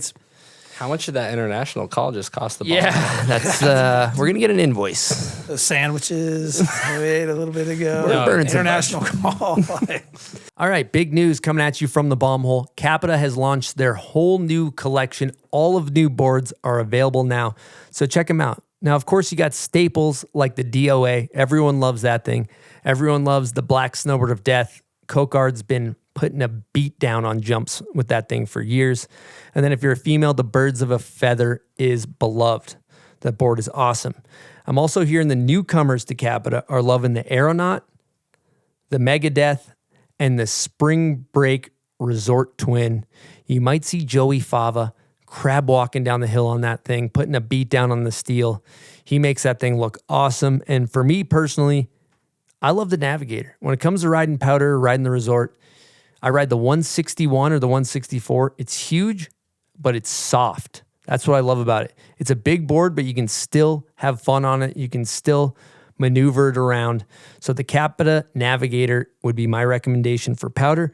And then for park, I love the Indoor Survival. Can't go wrong. Great board for presses, great board for park jumps. It's fantastic. And the one thing about CAPiTA that I think is really special is that their factory is handmade in Austria with 100% clean energy. All the boards are handmade, 100% clean energy. Can't go wrong. They're world-class production over there. They make great snowboards. So check out their new website, capitasnowboards.com, or your local snowboard shop, and see if you see anything you like. I don't think you'll be disappointed. Let's talk about bindings. Let's talk about Union Binding Co. I personally think they make the best bindings on the market. I'm biased, but I think that would be the general consensus amongst most snowboarders. We're talking buttery smooth ratchets. We're talking lots of adjustability. But most importantly, I love the clean look. Draplin did the logo years ago, and it is strong. I run the white Union Force Classics on some black pants. I think it just looks timeless, personally. But you can't go wrong with any binding in the line. You know, they have a stacked team of riders. We're talking Travis Rice. We're talking Arthur Longo, Kazuhiro Kahubo, Austin Viz, Jess Kimura. The list goes on of just very talented snowboarders. And it's a company that's owned by snowboarders. It's snowboarders that care about this lifestyle we call snowboarding, and they invest in it, and they make great products. So if you're interested in getting yourself a pair of bindings, check out unionbindingcompany.com. Check out their whole line. You won't be disappointed. Should we hit some salt? Yeah. Oh, yeah. Oh, wow. I got one right here. Yeah. One thing I do got to say, great. Silk, Raymer, you need okay? it? I'll take that one. Oh, we're good. We're good. Silk's eyes are watering. You know what? Yes. Pre-21, you want one of these before you go 21? You should go to Stubai next year before the Dude, Olympics, we should. dude. You should start sponsoring some contest kids. Test for these in the Olympics? No way. Yeah. You know what I need to do is get a little pop-up tent at the top of the Stubai jump and just have a little run-through-a-wall booth. I'll be raking it in up You there. straight up would. Well, and sometimes you're like waiting for TV, and you're ready to judge or whatever. And you see them like right at the top, and they're just there waiting too. Yep. They're like, What's the holdup? That would be the sickest spot. Whacking assault. straight up. We're actually in the process of trying to sign Pat Fava for the X Games Rail Jam right now to get him in a bucket. We're trying to get the run-through-a-wall bonnet It's good to make going. this public so we can get he can really put some pressure on him now. Yeah, he told me the price for. We really wanted the oversized beanie helmet originally for him to snowboard in, but that's going to be too expensive. There's quite a healthy tax for that. Beanie helmet is pricey, dude.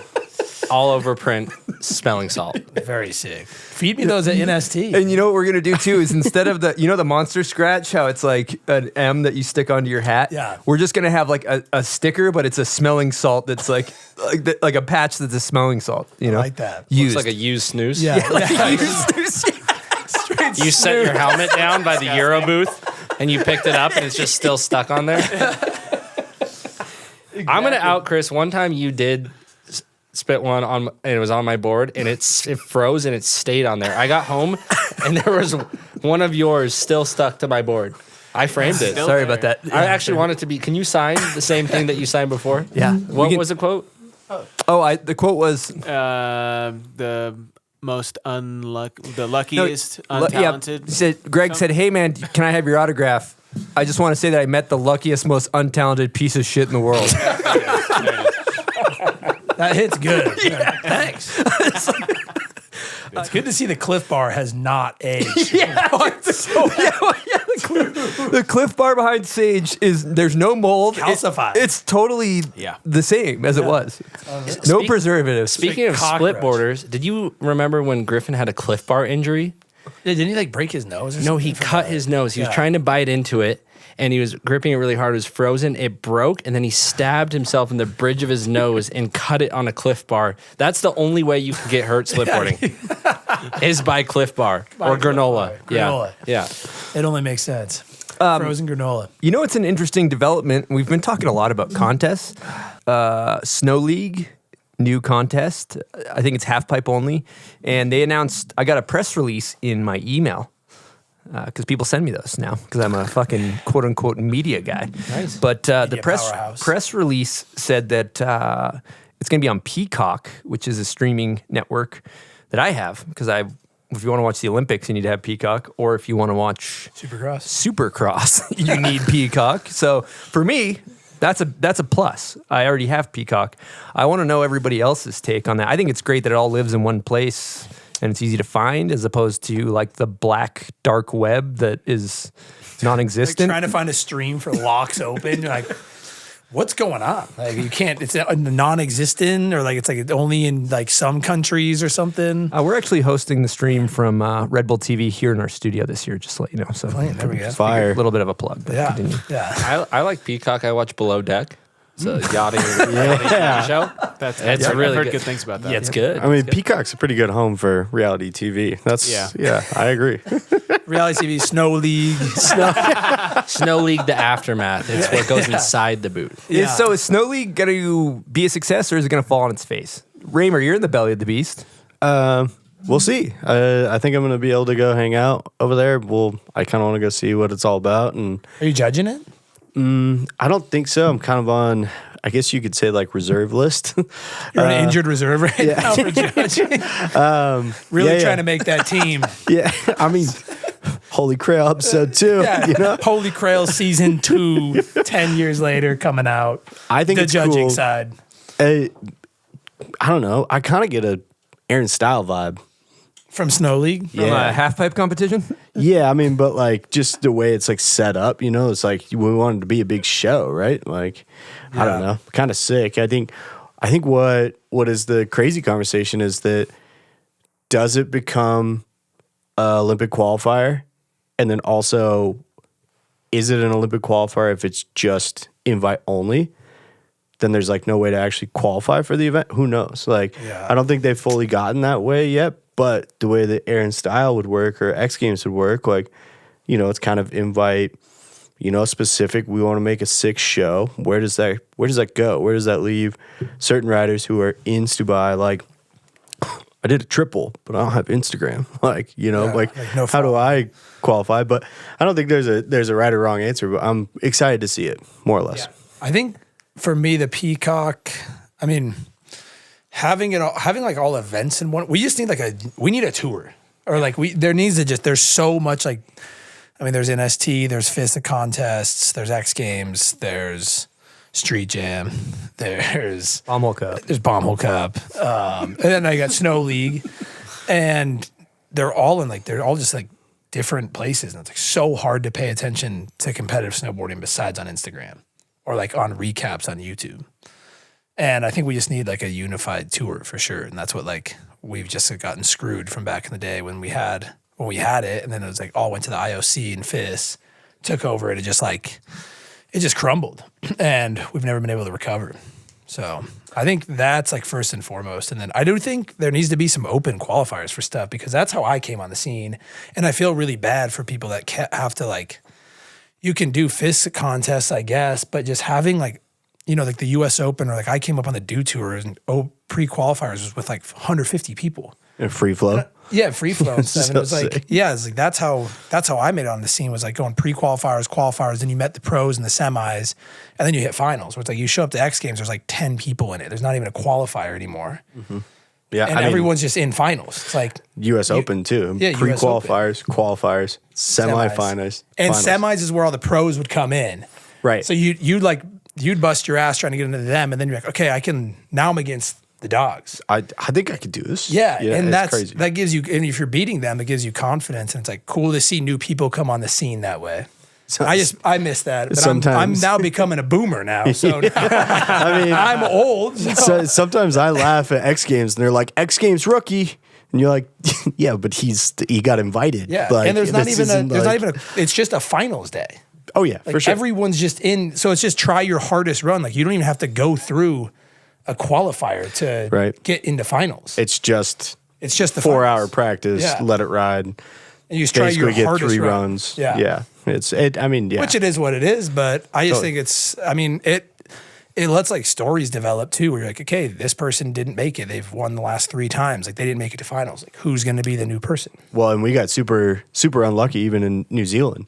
That's definitely been kind of the MO with something like Locks or whatever, these bigger World Cups. And like our schedule was qualifiers into semis into finals instead of just the qualifiers and like straight 16, like the rest of you 60, like I guess you suck or whatever. Like that sucks, like that's bummer. But to go, take 30 into a semi and then take 12 into a final, that's so fire. We basically just got so screwed by weather. Yeah, that's bad. Yeah. Okay, let's change gears here. I want to talk about naming tricks. I saw the moose flip. We also have a namer of a trick next to us. We have the Holy Grail inventor, Colonel Kotz. It's on the Wheaties box up above my left shoulder. Nice. Did you name the Holy Grail?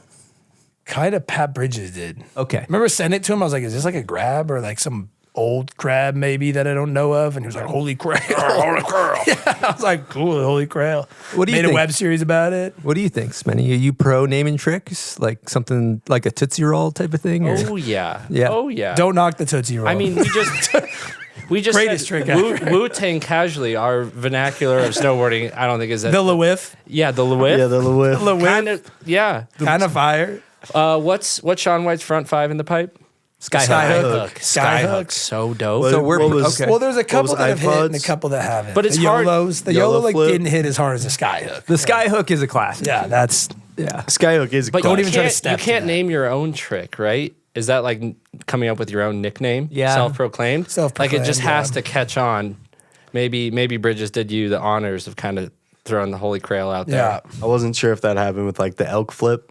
Yep. Oh, that Yep. Jonah. Yeah, he does like yeah. back, Yeah, that was back 10, tail grab back to regs, basically, Yeah. or back Oh, it kinda 9 was back like to that. regs. Yeah. So it ends up being like a 7, back 9 to 7. But yeah, Flip. It's, yeah. I mean, You know what? You guys know what the owl head is?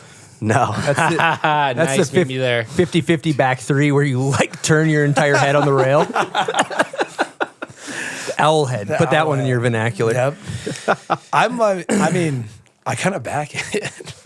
like the Skyhook and a LeWiff. It's so Sloth fire. roll. Sloth roll. Also, you were mentioning off air, LeWiff maybe trickled into jumping, like the jibbing. I think so. I think there has to be a little bit of LeWiff influence on those tricks, doing the Explain the what a LeWiff is. back to fakie. Yeah, back to 70 on a rail and you pull it back to fake. Stop your Go to momentum, switch. bring it Yeah. back. So that's kind of what that double back 10 bring back looks like. It's Yeah. the same kind of thing. We've been seeing it with the pullback. So I think started from LeWiff.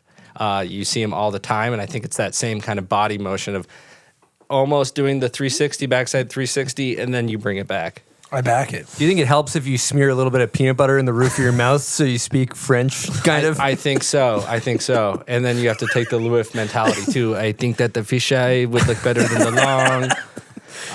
But I do think maybe we're just rail guys. Yeah. I back it. Yeah, And I back it. yeah, Keep a jar of peanut butter top of the jump if you're bringing it back. Yeah. shout out to Lou. I Shout do out like Lulu. that you like associate that with, the jump tricks though. You're like, oh, like that's sick. Back Like, 10 LeWiff.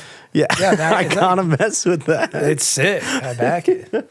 All right, all this contest talk, I'm going to do a shameless plug of our event, January 4th. We got bomb hole beatdown. I don't know if Raymer's judging. Maybe we haven't talked about that. We should see. We got to figure out our judges. But it's going to be at Loon Mountain. It's a free rail jam. We're going to have all types of features from advanced, like somebody like Spenny Shubes could do a, hard way back to maybe knock himself out like he did. Thank you. At, I heard you had a great Dogfight. event, but I don't remember it. So that it's going to be great. We'll have Grom class for, I think it's 14 and under. We'll have open, which we classify as unsponsored, or you're competing for product. If you want to compete for product, sign up for open. And we have pro class competing for cash, and a bunch of sponsors came through last minute. So it should be a pretty healthy cash purse. All of the money that doesn't cover like our travel expenses will go towards cash purse. So it should be a good cash purse. And then we're going to have Rav's band, what's it called? Portable Window? Harry and the Mics. Harry and the Mics, yeah, with Harry Hagen, Mike Rav, and Mikey LeBlanc are playing a show right after. So, we say the young heads come to jib, the old heads can come for the music, and it's just going to be a great get-together on the East Coast. So if you're on the East Coast, January 4th, check out Loon Mountain. Should be a good time. Just rails, or is there a big 70-foot jump? Yeah, and then Do you think that you could do a cash purse for first 270 on a Splitboard? that's a good idea for the next one. Yeah. Or like somebody said, front board a handrail, kink rail on a Splitboard. Do you think that's doable? I've never ridden a Splitboard. Respect. And I want that to be known. And never do, please. I'm holding out as long do, as I please. possibly can. I've never touched one. And You're good. I'm trying to see how long I can go. You're not missing out. All right, I just recently went to Colorado for a movie premiere, and I got actually a take here, guys. I got a hot take. We make fun of Colorado on the show.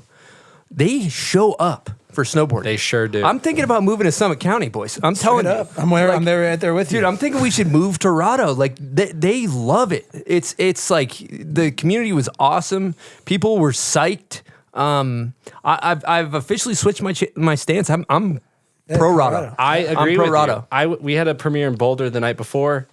So much energy. They were so happy to be there. Utah maybe is just a little jaded. They have too many. Utah and they don't is respect jaded. it. Yeah. So Rado it is. Yeah, it looked like mad people pulled up to both those premieres. Yeah, Looked sick. It was cool. Yeah, last time I went to a premiere at that place was for T. Ricky's. I think it was like Art of Flight.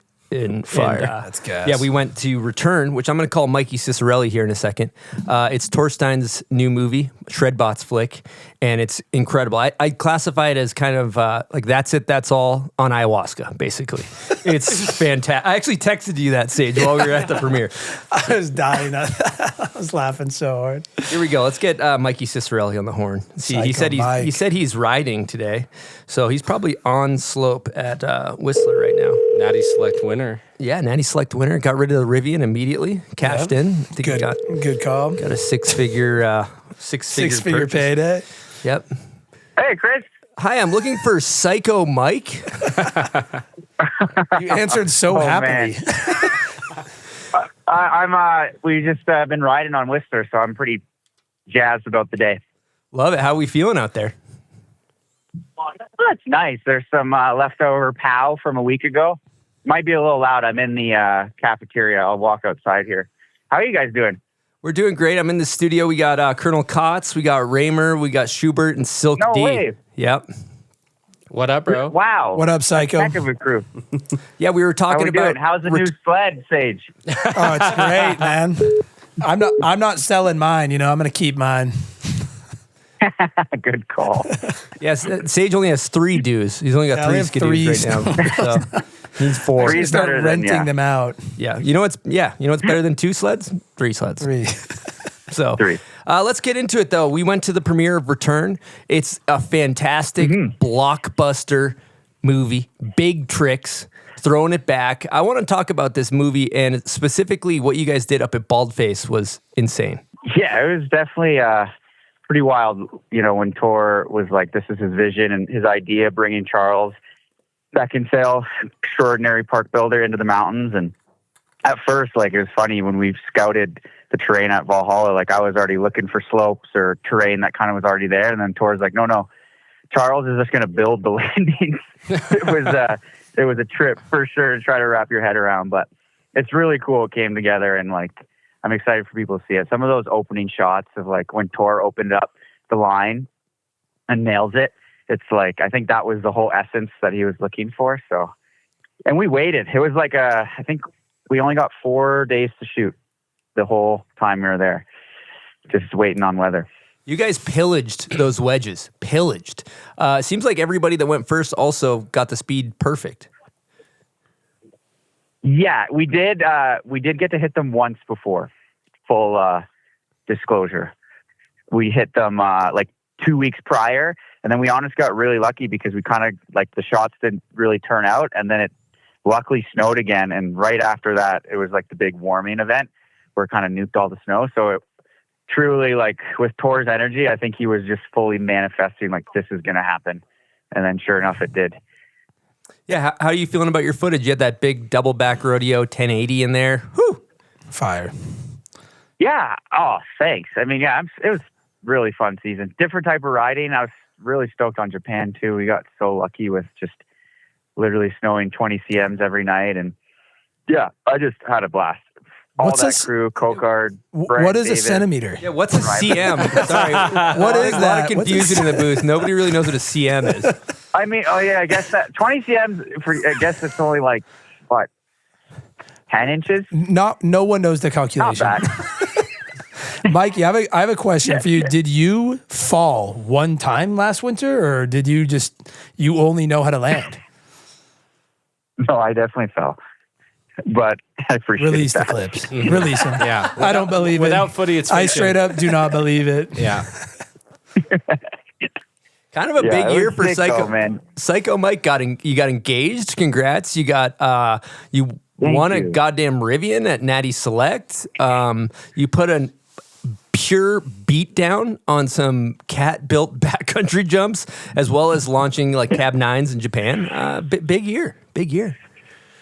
Oh, appreciate that. Yeah, no, it's fucking crazy that it all kind of lined up. Still a trip, you know, even being next to Sage and all the crew, like these are people that I all admire so much. So I'm very, very lucky. We love you too, Mike. Sage, you coming to Whistler? Yeah, I think I am. Maybe pretty soon. He owes Craven a jug of oil. I do. I got to bring a jug of oil to Revelstoke this year. Big one for Craven. Yeah, the supersized. Yeah, the supersized. Mikey, when Dude, does that really video like drop? Craven's part. Oh, sorry. It drops December 5th online on Shredbots YouTube. Epic. Clean. Amazing. I think right around when this comes out. Yeah. Perfect. And then I was stoked to see Craven bust out the double cork too. I know. Oh, It's yeah. like I texted him. I was like, didn't know the old dog had the double still. Well, it's sick because he was like, oh, Mateo killed it, and he was kind of underselling his riding. And then I watched it. I was like, dude, you guys both fucking crushed That's a classic Craven. He's like, It was nah, I unreal. suck. You watch his clips. Yeah, and then comes through. I'm like, holy crap. Such a beast. Also, think about Craven rocking the hockey helmet in Natty Select. Like putting So Canada on your back. Yeah. It's like most Canadian thing you could do. Oh, it's kind of his staple now.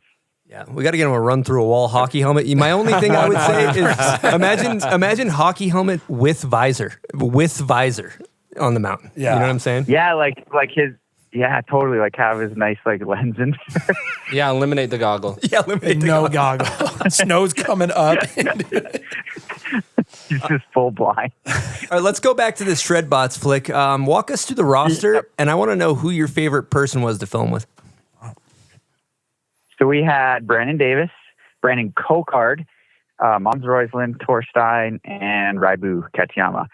And favorite rider, I think it was cool because everyone's very different, even in their like the way they approach the mountain. And I don't know, I thought it was cool. Like everyone shined. I think Brandon Davis was kind of the dark horse because anytime he truly didn't fall, like anytime he strapped in, he just clipped up. And I just like his energy. He's so calm and chill. And then you got Kokard, like he just blasts. He doesn't like to do speed checks or tests. He's just like, I'm just going to drop in and send it. It's pretty sweet. Amazing. It's good to see And then obviously Tor still Tor. got it. Tor still got it. Oh, yeah. Dude, how about that back 10 in Japan? That's a fun story too. That was like maybe like a week into our trip, and Tor hadn't been riding for like 3 days in a row, and the crew was kind of like, oh, I wonder like if he's just a little tired or drained. And then he literally was just like waiting for the perfect moment. That jump, he goes 3 for 3, the back 1, the back 10, half cab, and we're just all sitting there like, holy shit. Three But it was up, so 3 cool down. watching him like his process, because he was chilling for like a couple days, and we're like, oh, I wonder what the vibe is. And then just like his whole mentality was finding that perfect moment, and then fucking just clipped up. He's truly great. That moment was awesome. Tapped in. He's tapped in. Yes. Yeah. How much He's meditation tapped is in he for doing when sure. you're on these trips with him? How much meditating are you seeing? He's doing like an hour a morning if he can make it happen, and it's pretty incredible. 'Cause he'll, Before like, filming. Before filming, like he wakes up early to meditate, and then comes out and rides, and you can see it, man. When he drops in, it's like he just has that flow state dialed. It's Gen Z calls it aura. He's on another plus 10,000 aura. He has plus 10,000 aura. It's crazy how he gooned that double back 10 in Japan. Gooned it. Yeah. Yeah. Yacht. God, I'm getting old. We're just hitting some Gen Z terms on you, Mikey. Well, cool, dude. We're going to keep it moving. We got a long show, but I just wanted to check in about the vid and say what's up. Yeah, dude, I appreciate it, and I hope you guys are having a good one, and hopefully all can shred soon. Make your way down to Canada. It's dumping. Let's get these turbies buried up in Whistler. Yeah, really put them to the test. How much you sell the Rivian for? Yeah, let's get some cheddar bisque on that in USD. Oh, that's not a good pesos. question. Not pesos. Not pesos. I guess what it would be. Am I going to tell the number? I might not, honestly. Chris can always bleep it out. No, we won't. We'll bleep it out. No. North of 6 figures or south? Yes or no? South. Canadian, north. So 90 centimeters. That's pretty cool. So are these centimeters? Yeah, you sold it in centimeters. What are centimeters you get for that thing? Yeah. Okay, well, I won't make you squirm too much. You guys are funny. Appreciate you, Psycho Mike. We're going to keep it moving. Thanks for chatting. Hey, love you guys. Have fun. Love you, Mikey. Talk to you later. Are you struggling to hit your protein goals? Well, I'm not. And that's because of our good friends over at Kodiak. Their products are helping me in my body get the protein that I need to function at the highest capacity. It's important to get your morning started off right with a hot and quick breakfast, and Kodiak's got you covered. The protein that is packed into these products will keep you fuller for longer and help you start your day being your best. And don't worry, they got options. They got oatmeal, they got bars, and they got flapjacks. It's not much else you need for a good breakfast. Crafted with 100% whole grain, you can find them at your local grocery store. Just look for the bear on the packaging. Or you can go to kodiakcakes.com and you can get yourself hooked up there. If you want to look like me and get big muscles, you're going to need your protein. Kodiak's got you covered. Okay, big news from our friends over at Mammoth Mountain. They are now open for the 24-25 season, and they've got big changes. A reinvigorated, brand new main park layout with new features, more jumps, and brand new jibs. Mammoth is also bringing back the hemlocks on the backside of the mountain. You're going to have to hike a little bit. You're going to have to unstrap, but don't worry, because picture this: a freestyle big mountain paradise with a little bit of help from park crew. If you like what you're hearing, check out mammothmountain.com for current deals and to check out their loaded events calendar for the season. That's mammothmountain.com. What a gem. So he said, just to be clear, he so said Canadian. North Canadian, South American. So it sounds like right around 6 figures. Yeah, he's probably, I'm thinking he's hitting like a, what is it, like a 110, 120 CAD. That's ended up like that's like $10 or something. Yeah, 25 centimeters. No, he's probably, he really probably is the pocketed nicest guy. 70, 80 G's maybe. Whew. Whew. Not bad. Whew. Not bad. That ain't bad. Should we get into some product talk? Our audience loves when we talk proddy. We got a really good cast here for it too. Can we call Jay Stone in? Or? Yeah, we call Jay Stone. Absolutely. Nils Midnick maybe. See what I got on my notes here for I product don't know why talk. you're counting me out over here. Yeah. Hey, you're kind of designing a board right now, aren't you? You don't know what I do in the basement. All right. Yeah, It's the all furnace. product talk. Side Yeah. cuts, Side cuts? Ta- Yes, taper? absolutely. Taper. dong. Are you riding the Dong Pro model, the tapered one? I signed an NDA. Dude, what about just dong snowboards? Like a brand? Snowboards would crack. Fucking would look good on the wall. Okay, continue, Spencer? Sorry, I derailed you. I didn't know what we were talking about. We were already derailing. We're talking about cutting edge technology. Yeah. What is the new cutting edge? Is that see-through boots? Not a big fan of cutting edge technology. Chris would know this. We actually detune our edges. Slight the detune. rail guys. Little bite. Yeah, beveled edge technology. Beveled edge is good. But yeah, I like Max came up in retail. I worked at Side Effect. I had to sell the stuff, and so I loved when they would do, companies would come in and do demos. So I've always been a huge fan of looking at different types of tech or whatever. And I think like if you are a professional and you're supposed to be selling these products, you should know a little bit about them.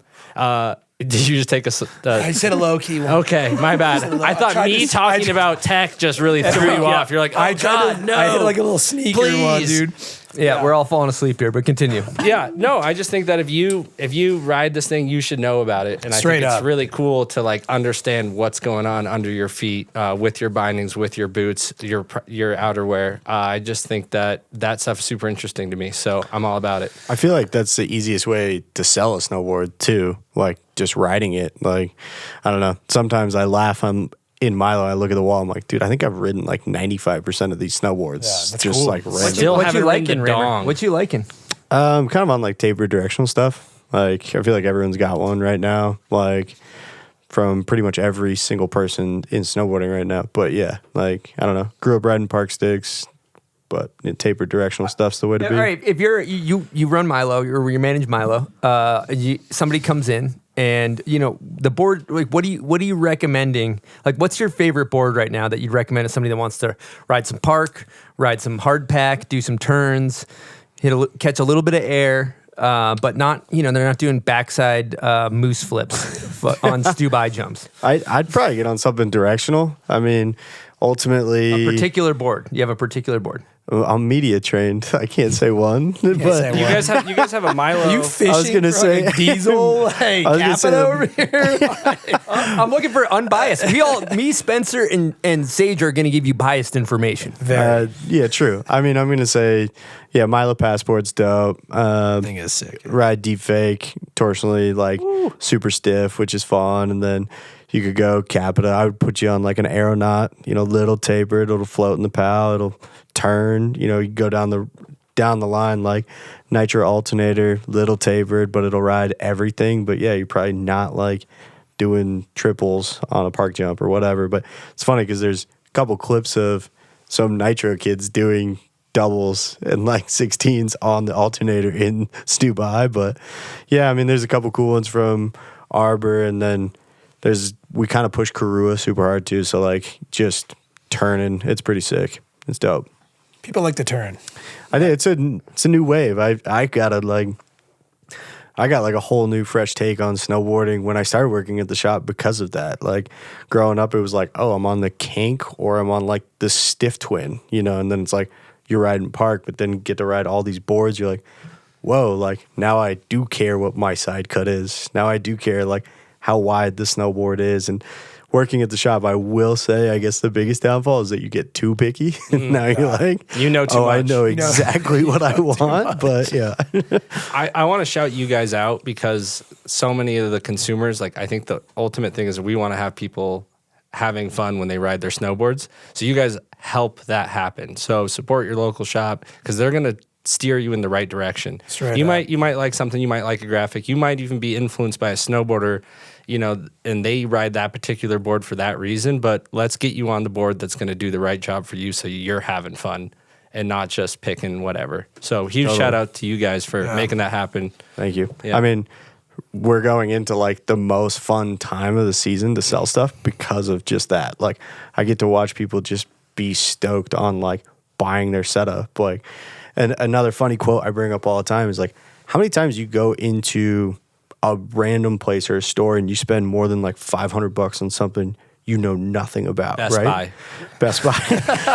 When I bought my couch. Yeah. But like our job is to make that experience fun. And it's really cool to watch people get excited or like, kind of dial in like, hey, I think this boot, you should try this one on or whatever. And then they put it on, you can like see their face light up. They're like, oh, wow, like I haven't tried on anything this nice in so long. You're like, dude, yeah. That's the ride fuse you're talking about? That's the 32 diesel hybrid. I don't think it is. Yeah, that's a great boot. I agree. Couldn't agree more.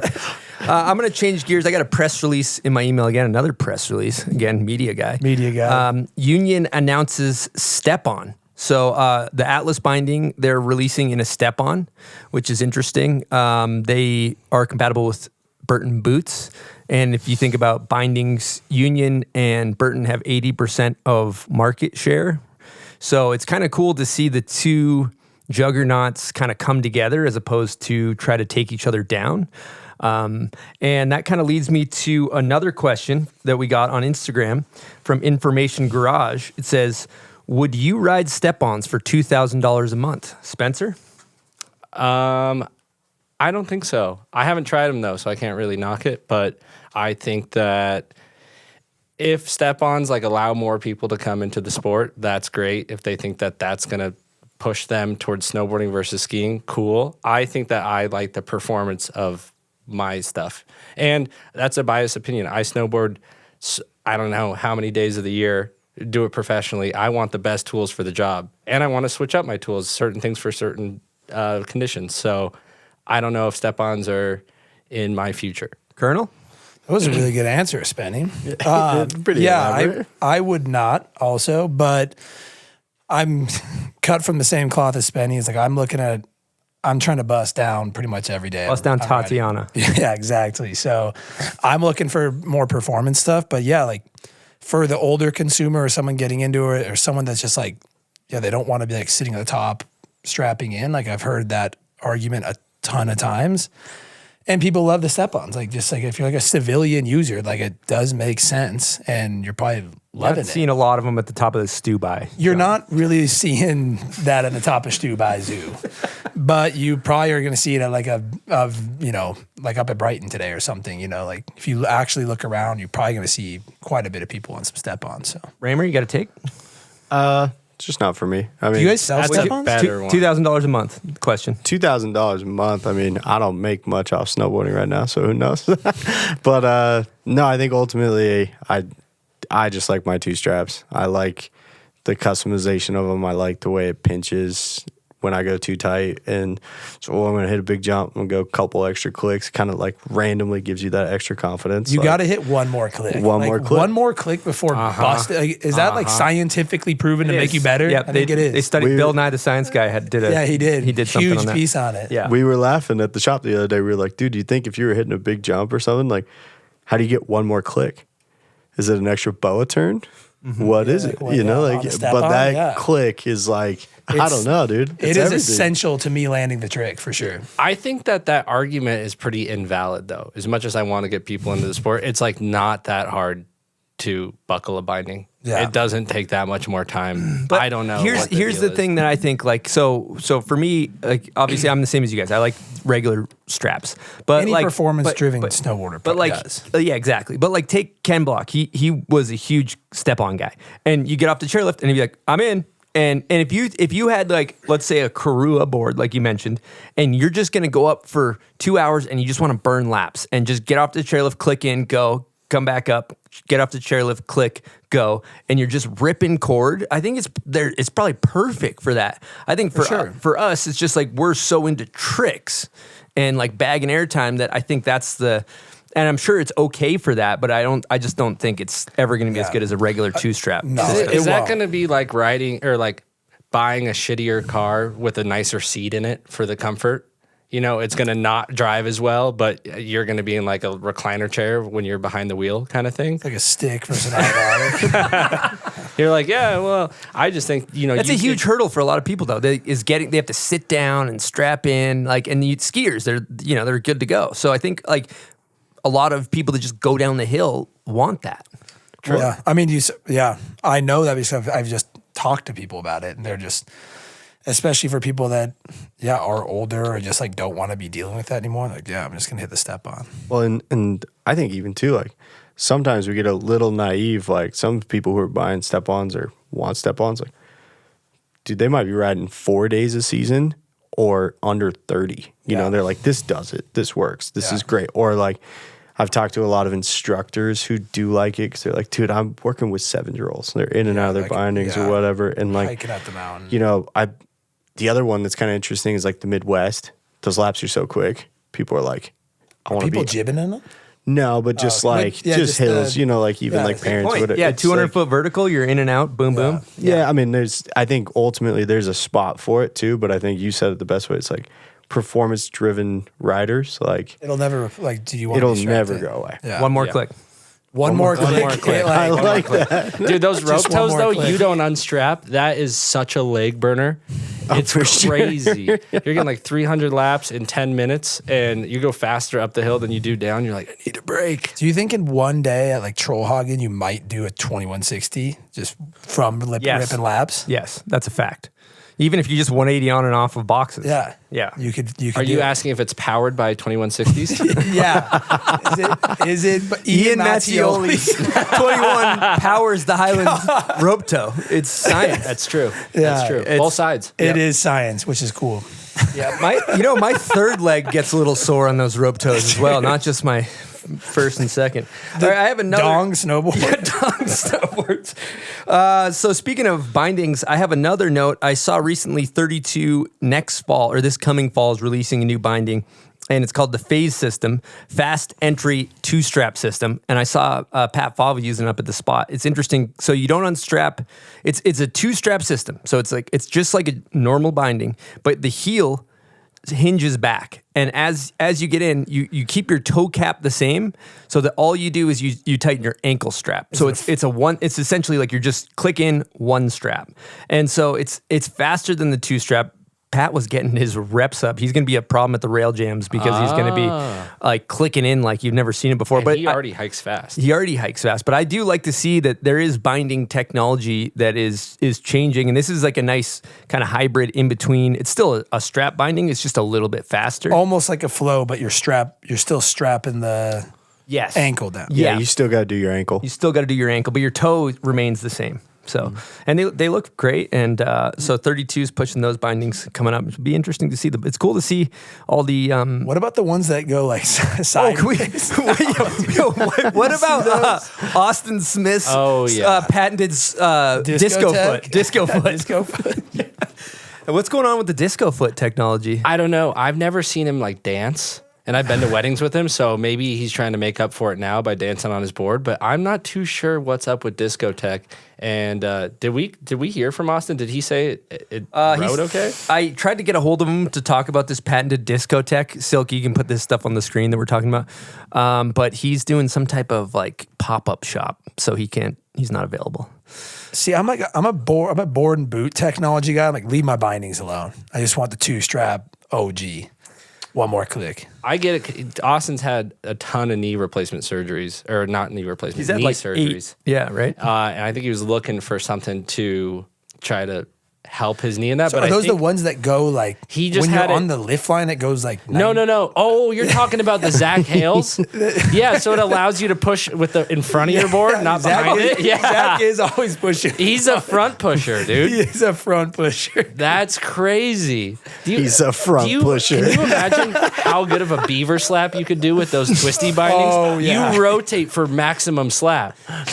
Dude, have you guys seen the Clue bindings where your binding's still on your foot while you're in the lift line? The main lodge's worst nightmare. No way. Can you imagine après with those things on? Dude, I've seen people slip around in the parking lot. No, you're standing on the bar. You're about to order a shot. One last click. One last click. Yeah, before the Jägermeister hits. Yeah. Oh my god. All right. One more click. We got a gentleman on the line here by the name of Hava Fernandez. Wow. Hav, you there? Yeah.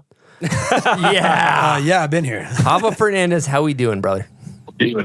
What the fuck you want? Damn it, he's got robo voice. Hold on, keep talking. What's happening?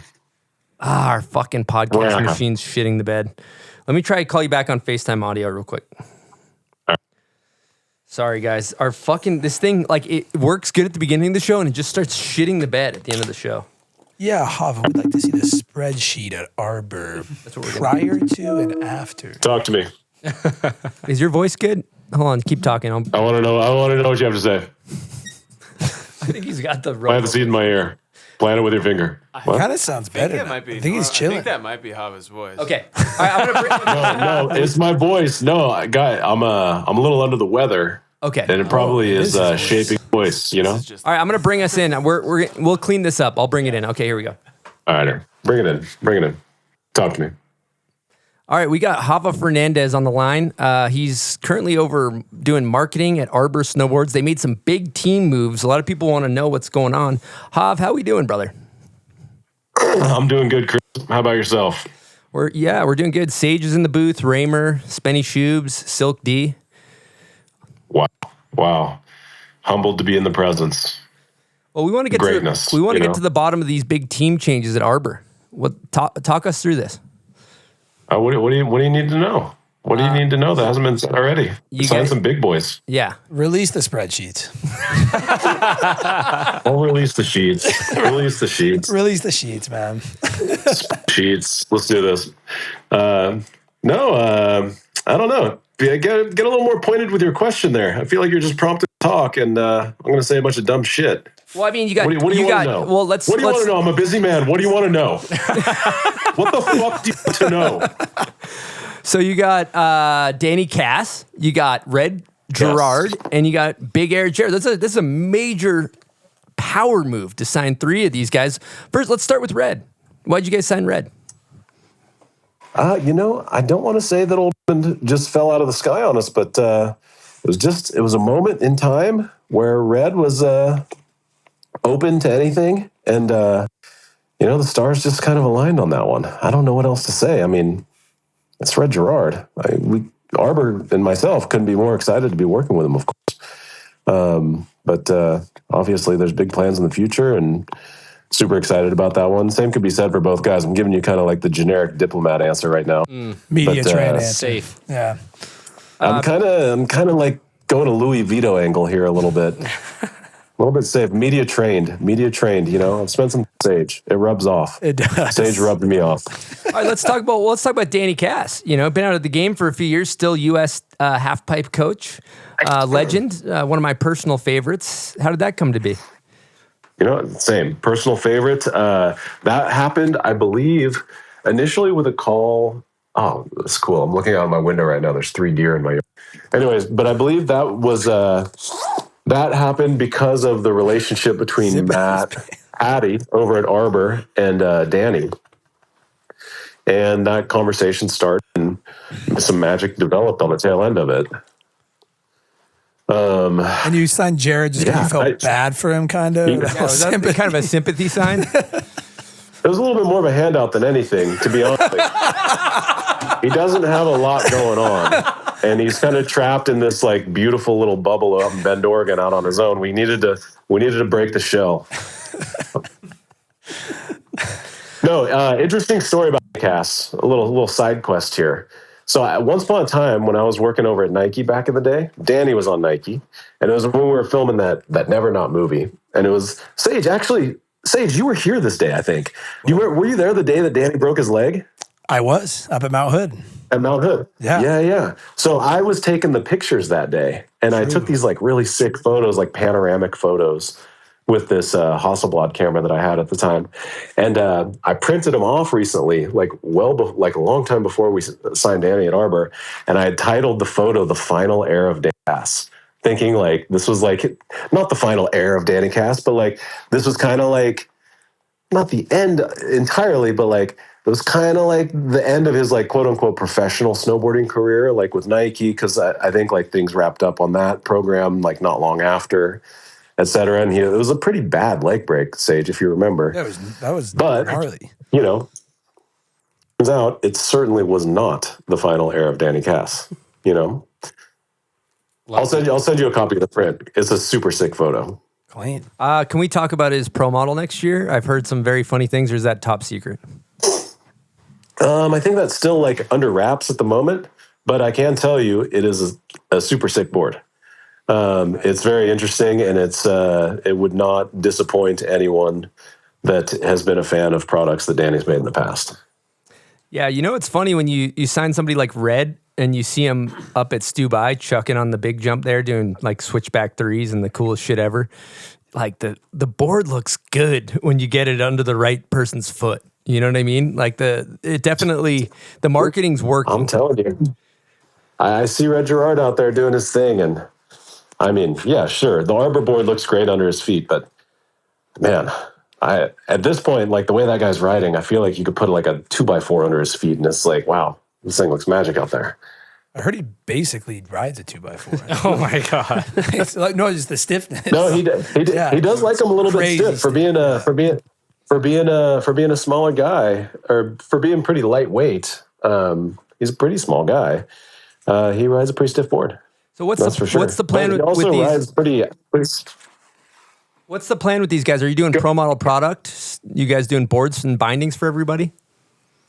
Big Air Jarrett is going to have a pro model releasing next year. Very excited about that. Love a good release. Reds will be further down the line.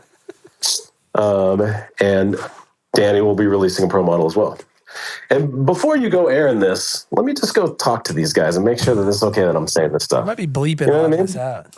Yeah, it's fine. Might be bleeping some stuff. We might be bleeping a little bit. Might be doing a little bit. And actually, we're not going to be doing any bleeping. We can edit in post. Run it. Yeah. Well, fuck it. We'll do it live. Little nocturnal emission situation.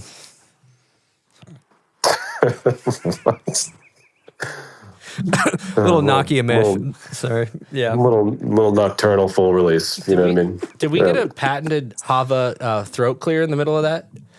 I thought I heard one. No, these are authentic, genuine throat clears. I am a little under the weather, boys. Can we get one just for old time's sakes? No, you can't put a man on the spot like that. Things happen organically. Do you remember when we were on the phone with the travel agency and it was a 3-way call and we were booking a plane ticket and you just aggressively started clearing your throat so much to the point where I couldn't actually speak because I was crying, laughing so hard, and the poor lady was worried that you were like not okay? Yeah, that was Cindy over at Ozimo. Shout out Cindy at Ozimo Travel. She still sends me a holiday card. You know? Get well soon. She's like, speaking of holiday cards, shout out Sage Kotsenburg. Sage, you sent us this is the most random shit ever. Sage, you were like 21 at the time. You sent me and Abigail a fruitcake for Christmas. Oh yeah, I used to send all my team managers wine baskets, like Yeah, sick. Pro tip. That's how you get that new contract. Yeah. That's how you get that new contract. Yep. It was sweet. It was a nice touch. We got a little fruitcake. It was disgusting, but it was a nice touch. Milk in the udder. Milk in the udder. I actually still have diarrhea from it. Is still under the weather, actually. I'm sick 'cause I ate that 10 years later. It's gotten worse ever since, you know? All right, Hav. Great catching up. Thanks for something. Not sure what, but thank you for the call. Yeah, I don't know. I mean, I'm the wrong person to call. Don't call me again. Leave me the fuck alone. I gotta go. All right, Hav. We'll talk to you. All right. Love you guys. Love you later. Absolute legend. That Legend. guy. He's amazing. And hates mustard. Fun fact. Wow. Yep. All right, we're going to interrupt this programming to talk about one of my favorite brands, Autumn Headwear. Their motto is "Style Matters," and it shows. If you look at their team, they got some of the most stylish riders on the planet. It's rider-owned. This is a brand owned by snowboarders. Brad Alband is the genius behind it. He's done great work over there. And they have great fits on the beanies, most importantly. You know, here at the Bomb Hole, we love what we call a deep resi fit, the reservoir tip, so to speak. So they have the surplus fit, which is kind of a resi. They have the shorty fit, which is shallow. You might catch Silk D wearing one of those. They also have the simple fit that's right in between. And I was just on their website. The apparel is impeccable. So great company, rider owned. If you're interested in getting a great beanie this winter, head on over to autumnheadwear.com and use promo code BOMBHOLE for 20% off your order and keep that dome piece looking great with an autumn bonnet. All right, let's take a quick break and talk about Yeti. They got a new cooler. It's called the Roadie 15, and it's perfect for all of your essentials. You can throw it on the front of an ATV, throw it on your paddleboard or a kayak. It's also really light. You can carry it down to your beach, or you can go fishing with it. Great cooler, weighs less than 10 pounds empty. There's also ample space to fit a 12-pack of standard cans with ice. So those bevs stay cold wherever your adventure takes you. They got all types of technology in this thing too. They got the new double duty strap, which means you don't need to use your hands. You can throw it over your shoulder. They got good handles. They got the non-slip feet for the back of your truck. They got a drain plug if you want to hose the thing out if it gets nasty. They got tie-down slots. And the best thing about the Yetis is the permafrost insulation. So they're the best coolers. They keep those bevs ice cold on a hot summer day. Check out their website if you want to learn more about the Yeti Roadie 15. Should we rip a salt, guys? Yeah. Let's hammer a salt out. Cheers, Max. Cheers. I do have to say, Every time. Oh! Great gift for the holidays for your buddies. I hit a yanker on that one. Oh, me too. I hit a little triple moose flip on that bad boy.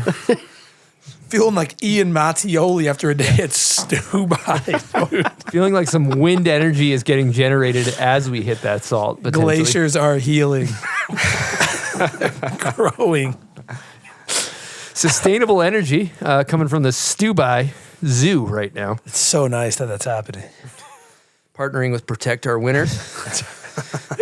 Okay, we're going to talk about Turtlebox. Turtlebox is a huge supporter of the show. They make some badass speakers.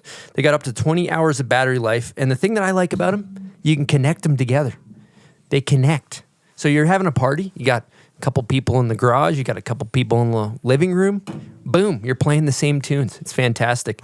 And we actually have a gift. Silk, would you like to deliver these? Yes. All of our guests today are going to receive a Turtlebox speaker. Oh, a turdy? A turdy, yeah, as Sage referred to it. Dang, And, dude. yeah, they slap. So I'm just going to keep this right in front of me the rest of the time. Just a shameless plug for you, Chris. Yeah. yep. So there you go. Little turdy. Slap that thing before you hit Chad's, maybe. Yeah. On a split. Definitely. In the in run? On the in run. We have a metric. We didn't really finish product talk. People love product talk. I'm going to just hijack this one. David, I'm not even going to try this guy's last name, says CAPiTA bomb hole presentation. Well, I think it'll be out by the time this comes out, so I can talk about it. It's probably sold out. We had a limited drop. We have a few on bombhole.com, and we have a few at select shops. But it is an CAPiTA indoor survival, 155, I believe. Whatever it is perfect. I got 1 day on it, and the flex is amazing. Perfect for park. You can do a good press on it. It's my favorite kind of park resort board that CAPiTA makes. So I just did the graphic for it. It looks like a 8-year-old drew it with crayons, and it's just a big, nice burgundy snowboard. We talked about doing it for a long time, so we did a limited release. There was, I think, 250 made, so maybe sold out by now. But if you get it, you get a limited deal. So it's fun to have a board to look down at that is, kind of more my style. That's what I like, kind of crappy, hand-drawn. I love a good Chris graphic, so I'm hyped to see it. Thank you. Appreciate that. What else for product? What are you boys riding, developing, etc.? Sage? Tee this one off. I've got some stuff that I probably can't talk about yet. Perfect. Allegedly. Yeah, media trained answer. But I got a bunch of stuff coming down the pipeline with K2 that I'm super hyped on. What you looking for in a board? I'm looking for something to definitely yak on. Like definitely that's gonna hold on like just like a crazy drop or a big jump. So you're looking at something to kayak on or just yak? just the yak. Okay. Yeah, just yak. No, something that pretty stiff and directional, but can jump on. And then this board that me and Jay Stone designed this year I think will be really fun for like average consumer that wants to just ride a bunch. And I can't leak too much about it, but I'm really, really stoked on it. I think I'll ride that board a lot. Sounds fire. Yeah. And boots. Got the K2 Orton. We redesigned them. Those things are super fire. I like them. Super durable BOA. Yeah. And then, strap bindings. Are you you're big strap bindings? 2 strap bindings. So BOA guy. I'm a big BOA guy. Yeah. Sell me on BOA. Dude, I mean, I ride BOA, but just if I didn't, sell me on it. I mean, I've been riding BOAs for like years and years and years, but when you're out there lacing them up in the morning, I kind of just lace them up for a lightweight get to the lift, and then I'm just like cranking them down in the lift line. One last click, one last dial. And just like throughout the day, if it's so brick, you can just loosen them in the line and get some blood flow and just pop them back. Like to me, that's like a no-brainer. I'm always like lacing and unlacing them. You do it through the pants? I'll just kind of like lift my gator up real quick and just boom. Yeah. So Gator. Yeah. Gator. Shout out Skater. Shout out to Zach Hale. Yeah, they're my favorite. I love it. I'll play a little devil's advocate here. Go ahead. So I got BOA on the side for the internal lacing, and then I go traditional lacing on the front. A hybrid. A hybrid. Yeah. I think that I hear what you're saying for sure. Everyone's got a preference. I like the traditional lace just because I think you have a little bit more adjustability with it. And I have big feet, but I got these skinny little legs, kind of look like a chicken, you know, real narrow at the bottom. So the boots are always a little funny for me. So for me to be able to tie them crazy tight, I like the traditional. I think that's what's cool to have options like that. You're also, lace them and leave them. The aesthetic part, let us not forget, 50-50 guy, you could see those things kind of look like shoes, you know, get a little bit closer to skateboarding. You're like, please let me look a little bit like a skateboarder. Yeah. Well, you got calves like Sage too. The boots don't fit. It doesn't really matter. You know what I mean? Where you got skinny legs, you need to football lace those things up. Mm-hmm. Well, and I think what's crazy too, like over time, like from metal cables to the newer rope cables, the rope like cables are like awesome. that was always like, oh well, like this will give you a natural lace feel, right? But that kind of like it can kind of go out the window with some of those new boas, which is sick. Like, the new the rope lace is insane. Like, I love it. Love how it feels. Dope. And you're selling this stuff in the shop, so you're seeing people try. What are stuff people on. buying? Yeah. What kind of boots Good are question. people buying? Good question. I really try and get people like, I mean, that's usually the first question. It's like, yo, you want to go lace or boa? Yeah. How much you want to spend? Kind of vibe. What are you looking for? But ultimately, like, let's say, especially if I like maybe don't have something in that boot that they want with like the boa, I'll grab a lace boot and it's like, yo, dude, if this feels good on your foot, run it. Like, shouldn't be necessarily in the end what make or breaks like how the boot fits. Or the sale, I guess. It's just how the boot fits. Like, if the fuse feels better than the Ride Lasso, dude, go with the fuse. Even if you think you like boa more, like, I swear, like if Go with what feels right. Yeah. Here's what I'm looking for in a boot, and luckily I had the chance to design a boot with 32, the diesel hybrid. But I like a narrow footprint. Like, a huge clunky boot is something I'm trying to avoid. Yeah. And that was something that we set out to accomplish with that boot. And I did like similar. It's like inner liner boa, so you can get your bladder really tight, and then outer liner laces. So your bladder. Is that a bladder? What's it called? Your fucking liner. My bad. Bladder, liner. Yeah, I was like, I like that. I was pretty confident with the bladder. I was pretty confident about that. Confidence, dude. Confidence gets you far. I might have to throw that one out of the shop and see if people catch it. See if you like your bladder. Yeah, it all depends. Tight or.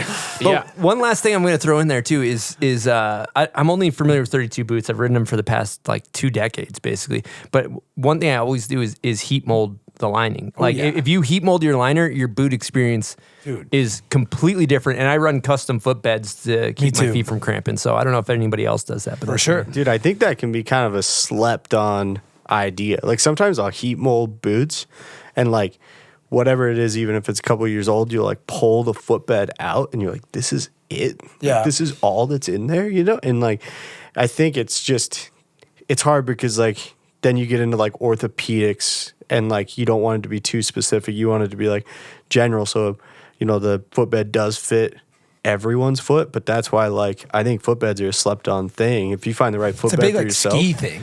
Everyone's running custom. Everyone's running custom footbeds, but if you've been down to Australia, you've probably met that dude Joey's footbeds. Yeah, let's give him an air horn. Yeah, lace Joey up. He hooked our whole crew up this year, and everyone was super hyped on him. And I don't know, if you're going to be in boots all day, you should be comfy in them. One thing I learned about boots early on in the retail days is that when you first put a boot on, most boots are going to have forward lean. So if you don't lace up that boot, it might feel different than when you first put it on because it's going to jam your toes to the front. Yeah. You got to be able to tie those boots before you know what that boot's going to feel like. I see a lot of people sometimes just put their foot and be like, no. You're like, well, that's not how it is. Yeah, you got to lace it up. And you want your toes to feather in the end, right? You don't want space like a regular shoe. Boots are going to pack out. That's where heat molding down to half a size. I size down a full size too. Yeah. And I'm with Chris. I got a really small footprint because I have an 11, so I don't want to have to ride a wide board.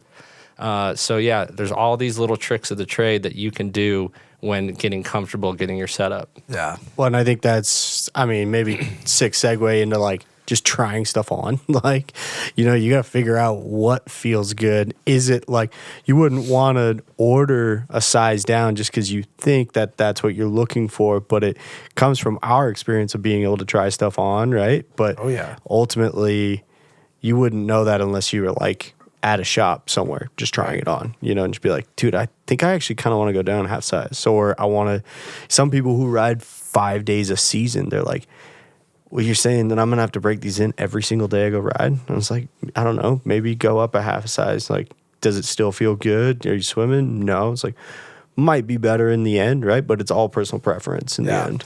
Going on and just like trying gear on, I think is so like, especially boots and like even with your board and stuff, just like finding out what you actually go ride, not just listening to like what other people are like, oh, I like this board, you would too. Yeah, I'm gonna get that thing. It's like, go try it, you know, go see if you actually like it. Yeah, totally. I'm sure you deal with that, and the people just come in like, I want this board, and you're like, how much? Like, do you ride 5 days a year? Do you ride 100? Like, where are you at? But I want to be Sage Kotsenburg. I want to ride natural selections. Like, is that you? I love that. Like, let's get you on the antidote or whatever.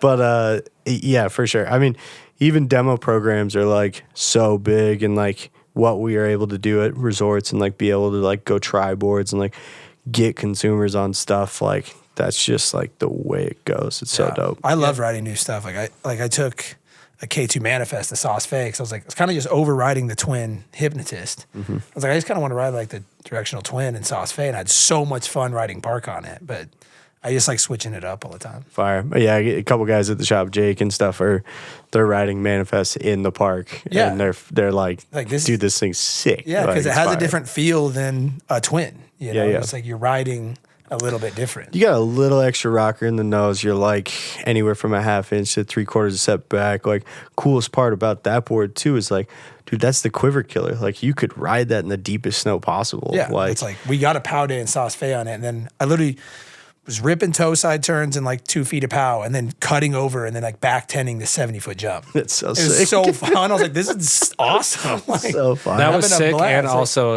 a chill flex too. And also creating renewable energy as well. Yeah. Lightly, not really getting above, not getting where like Max could visually see what I was doing on the jumps. But Max would not be able to see what you're doing. It wasn't a 14, Max, so I wouldn't know. When you're selling boards to people, like the average consumer, when they walk in, you're talking about taper, you're talking about directional.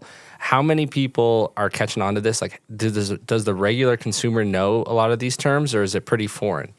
It's usually pretty foreign. I mean, depends on who it is. Sometimes camber and rocker can be foreign, right? But like, I think our job, anyone who works at a shop, whether it's Milo all the way to EB to whatever, you know, it's like, it's about kind of like helping simplify that. Like, I think one of the biggest things I see too is like people come in, they're like, dude, the internet is info overload. And you're like, yeah, I know. Like, let's see if we can't like dumb this down a little bit, not in a bad way by any means, but make it more like simple. Cause there is like, you could talk about tech for 10 hours at the shop, but that doesn't ultimately at the end doesn't help someone make a decision. They're like, well, why would I go here? Why would I go there? Like, try and help simplify that decision. And yeah, we do a lot of like discussing what taper is or camber and rocker. And I think that's what like makes especially snowboard shops so important, because those guys like live and breathe snowboarding and they know exactly what they're talking about. And that's what makes it cool. You're not buying a snowboard from someone who maybe is like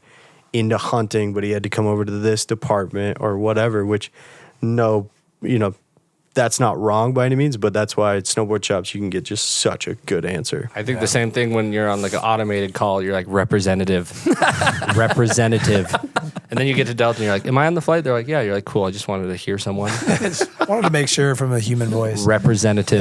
No, the snowboard shop floor is like literally the most important part of snowboarding, I think. As far as like learning about like what you just said with the taper or camber, how boards ride or how a boot fits. You guys are literally trying all them on, riding them, going to demos. You're riding you said you rode 90% of the boards in the shop. It's like, yeah, it's crazy. You guys can give an honest opinion on something. And when someone's like, oh, I ride 20 days a year, you're like, okay, well, you're going to look in this range and they're going to have a better experience than just like listening to the internet of just like, okay, there's a billion different people telling you what's cool and what's not. or For what sure. works and what's not. It's like having someone that's actually on the product is nice. Sometimes I laugh too, like on that note, like let's say, you know, at the shop you walk in at Milo and they look at this board wall, you're like, dude, there's like 500, 600, 700 boards on this wall. And the people will look at you like, how'd you know to pull those 4? You know, and it's like, well, like, I don't, well, they're all in the ride section, so it makes sense. Yeah, it's crazy that you ride 95% of the boards in the shop and still ride snowboard. That's just so cool to hear. Yeah, no, it's cool. The other thing that was cool to bring up that Spencer was talking about was ankle straps. Well, yeah, this guy is the expert, let me tell you. He will dissect a binding of each particular thing that he likes and then put them back together like a Frankenstein. Wow. And he knows so much. If you talk to this guy about binding straps, it even goes over my head. So what's going on? Let's hear some of. Well, you have access to the whole world and you build your own. What do you like? Hot take. I want soft cloth straps back. What do you guys think? That's a fucking ice cold take, brother. That's an ice cold take. No, so what I'm getting at is basically, I think like all of us went so far into like, you know, like plastic straps. It's sick. Like there's no cloth that's gonna rip. The longevity of something like that is just gonna go forever. Sick. Love that. It's all about like the softness though. Like we don't want to create any pressure points. Like we don't want, even though your boot's stiff or whatever, we don't.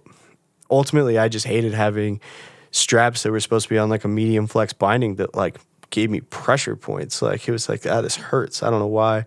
So you'll see a lot of stuff that's coming back to like almost like a rubber or like a softer plastic. And it's like, and because all these are pretty much like injected mold, right? Like it's all about like the exact material. And I think a lot of binding engineers are like, they're paying attention to it like crazy now too. Saw Jake from K2 like maybe talking about this. Yeah, it's just like want to basically dial in the exact formula that's going into like an injection mold. But yeah, basically I've spent years just piecing together random bindings to figure out like what ankle strap I do like. But I think on a lot of stuff you see these days, it's going back towards like, I wouldn't say cloth, so maybe that's the wrong term, but like you'll see like a lot of like random rubber. You know, kind of like a softer plastic / rubber mix that gives it this like cool flex without just like losing everything in the ankle strap. I don't know, it's a crazy balance, but you know, I know a couple of the other guys on Ride are like so particular to animals, and even Mikey's pretty particular too. It's like Mikey comes from like the World War II ages. Yeah, he churned his own butter, I think, actually. Yeah. He took a horse and buggy to the mountain. Yeah.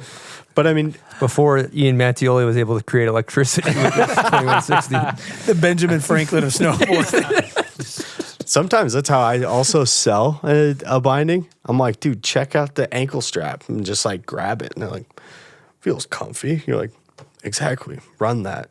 Call it a day. And with the step-on thing too, like you don't get that extra feel. You know, you guys carry step-ons?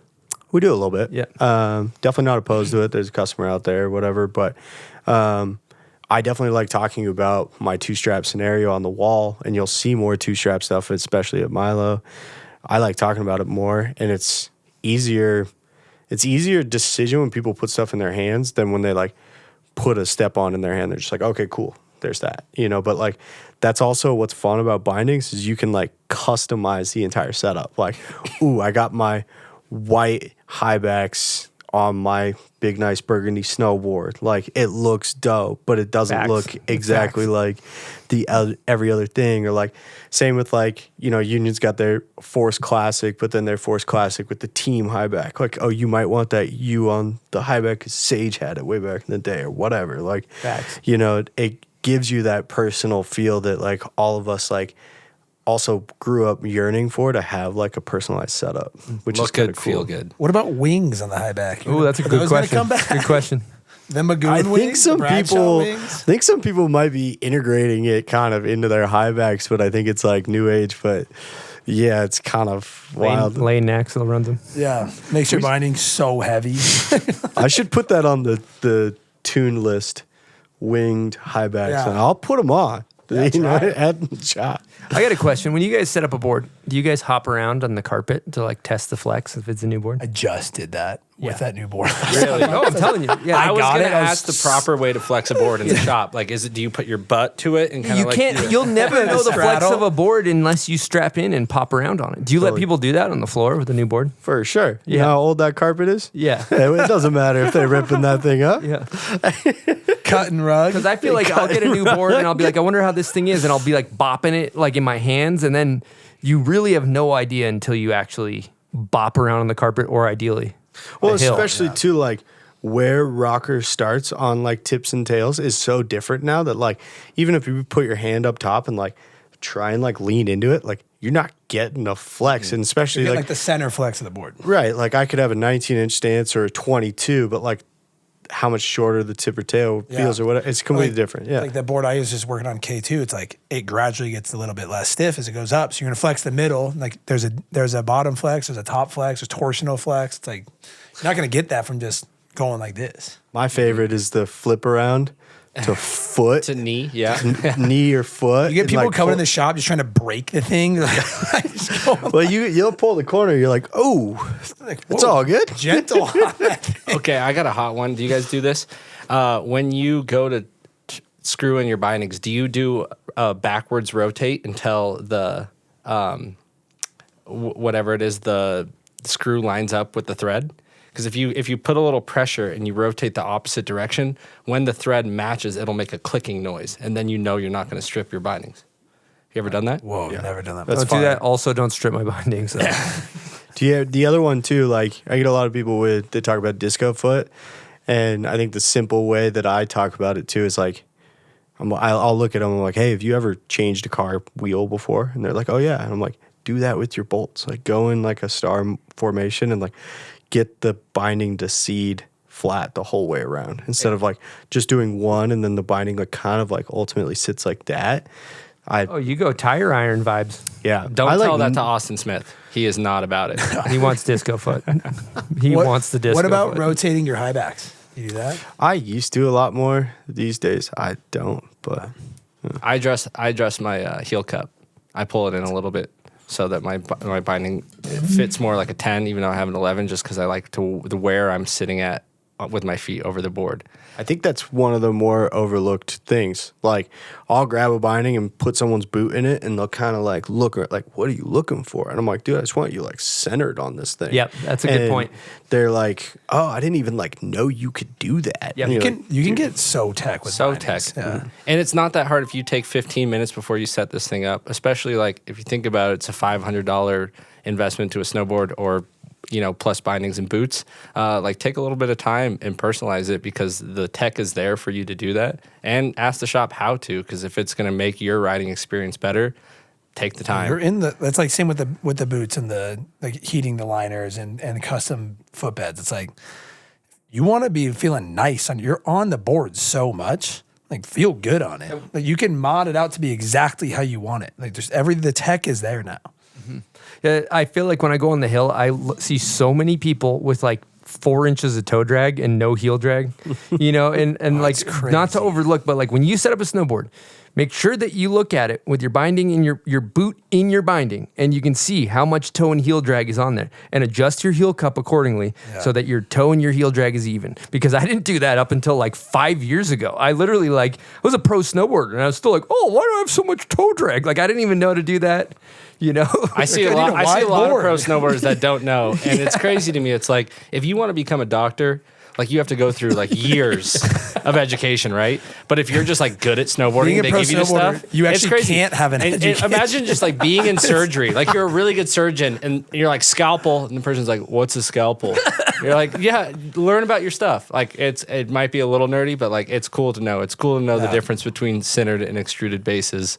Yeah, and still all the stuff. I couldn't tell you. I think too, some people like get a little nervous. Stop! You've gone too far. The pendulum is swung. No, I agree though. I agree. I was just gonna say, some people don't realize that like people at shops, whether it's myself or anyone else, like, dude, I don't care if maybe you got the stuff used and you need help like setting it up. Go into a shop. Yeah. Like if a shop is they're going to help you set this thing up because they want you to go have fun. And that's like the coolest part about the shops. It's like, for us, it's like, oh yeah, just do this, and that. You're good. And for some people are like, I have no idea what I'm looking at. And that's okay. But let's help people like get their setup dialed, and they'll be more stoked on that $300 to $400 to $500 purchase in the end, right? Yeah. All right, let's keep things moving here. We got a bunch of Instagram questions we're going to rip through.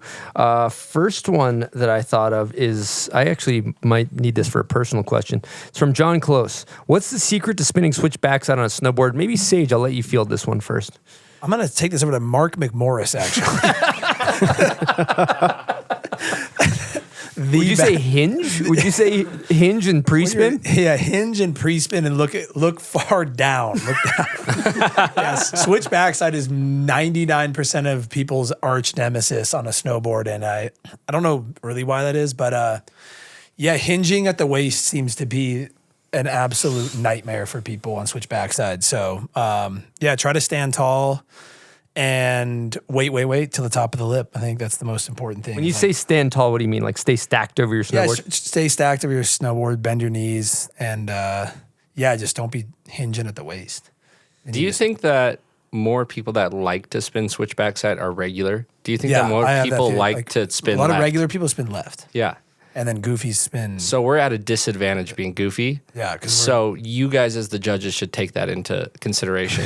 That switch backside for goofy is harder. Yeah, it was like, but there's so many that, I mean, people nowadays are so good at everything, but definitely growing up, regs was definitely more often than not better at front side and switch backside, and goofies was like backside and cab. Well, what was the last 900? You were switch backside? That I learned? Yeah. Yeah, switch backside. True. Yeah. I feel like that's the starting point. Yeah, I think I learned backside, cab, frontside, switch backside. So yeah, just dump your shoulder at the top. Just pre-spin, hinge at the waist. Go for the grab immediately. Yeah, go for the grab off the bat. All right, we got another question from DJ Chummy. Do you think rail sections are secondary in a slope contest? We already went over this. Yes, they're actually not even scored. Okay, next question. Max's radio is broken. You guys? You guys? Front 270. Shut up, Max. What 3 tricks did they do on the 3 jumps? That's the only thing that's scored, and we all know that. Okay, this is from CRMSNGHST. Krumungsnhst. Amount of yearly videos going up. Is that good for the industry or bad? Spencer, you're a video guy. Okay. I think a lot of it is like, when I was coming up, it was like less access to cameras and just being able to do things. So less videos. Now I think that it's a good thing to allow more people to be able to put their stuff out there. You were saying that there was open contests for you to get into. Now you might have to be invited. It's like the same thing with videos, where it's like putting your own video out there is open format. And if you can go out there and just put something out, that might be a way for you to get seen, maybe move up in the industry. I think it's a good thing. It definitely can be overwhelming, the amount of them. And if they're looking really similar, the only thing I would say is like, yeah, just put a lot of effort into it, try to do something original, and pay attention to it. You know, it's not judged, but there are within videos like unwritten rules that we kind of abide by. That's like, don't do the same trick at a spot. You know, be conscious of how you're building the setup. Like, are you doing the proper things that we do, like digging out the stairs? Where's your lip? All of these things. Just pay attention and be educated, and then build off of the videos that have been there before you that inspired you to do it. That's a really good answer. Yeah, that was sick. Yeah, Colonel? plead the fifth. No, yeah, I think similar take to Spencer. I think it's good for people to get their name out there, and it's an easily accessible way for people to get their name known. I do think I really like to see something very polished. Like, if I'm going to work on a project, I'm going to put like 110% effort into it. There's reasons like I don't put things out every single year. Is because either like the footage wasn't there, the footage is there, brother. Like something's not clicking if I'm not putting it out. And yeah, so if I go into something, I'm just like, I want it to look a certain way, I want it to feel a certain way, and I want my writing to look a certain way. And if I don't have that, I'm just probably not going to put it out. So that's for mine, where I just really like a polished product, and I think some people just put stuff out just to put it out, which is cool. Again, it's like you're putting yourself out there, and I think it's really good for younger people to just pick in your crew. Having a video, I think, is like that's kind of like the roots of everything. fun, Making edits when you're young is cool, and I think you can build from that. It's like you've seen like we had Lick the Cat, like change that tape. Those got Dust Box. There's tens more, but. Yeah, I think in general it's good. I think it's probably overwhelming for people to just be seeing like new video every single day. But if you can differentiate them, like, hey, this is a younger crew, they're trying to bust down, like respect it in that way. Like, hey, this is Torstein's return. They put all this effort into it. Like this is in a different category, and you just kind of like, I separate them that way. Ray? Yeah, I mean, that was my segue after doing contests. That's like what got me stoked about snowboarding again, was just filming with Jack and like, I don't know, it's so funny, like being stoked about watching your friends do tricks too is like, there's nothing like that. So I don't know. I totally agree with what both of you are saying. Like it's such a sick time that we live in. Like you can get your own Super 8 camera. You can get your own HVX. Like you can go make a video and like, it's kind of up to you to like make it that polished. And then that's why we watch like having sick films, but I don't think there's a problem with having more videos. Like, it's just a day of age. So sick. Yeah, they're not. You don't have to make a VHS and distribute it or a DVD. So it's like everybody can make a video and put it on YouTube, and it's a beautiful thing. Which brings me to my next subject from Will Veer. Just says Sam Anderson part. I'm just gonna go ahead and grab the reins on this one. Fucking loved it. Sinister Films presents. Love the name of the production company as well. Sick name. But also the kid is just like, he's kind of a dark horse. He's kind of underrated, or he doesn't get the shine I don't think he quite deserves. And he's an engineer. He's a really smart kid and just films A-grade beef. Like this so is many clips. certified. It was like an old school like Jed style ender where it's just like, that's got to be the ender, and it keeps going.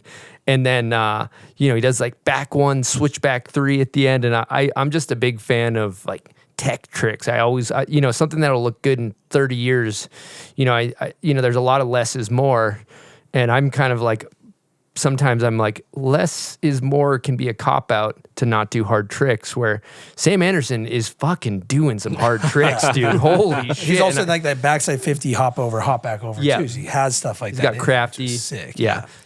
Yeah, that kind of blew my mind. I think that kind of goes to your point, Sage. That was a 2-year thing. He held on to his footage for a year. I didn't know that. Yeah. I mean, I didn't know anything of it. Yeah. So he held on to his footage. Now we're all But he put out that back lip last year. No, that was the Sinister before. So they did one, and then he held on to it. And so, yeah, you could just see that he's building, totally underrated and incredibly nice guy. But another thing, total nerd. Like, knows all the videos, knows all the stuff, sick. knows how to go out there in the Midwest even, a region that's been beat down, and find this gold and not just go to the same old classic Minnesota spots, and just does insane stuff. The half cab nose press or switch 180 nose press through a kink. Yeah.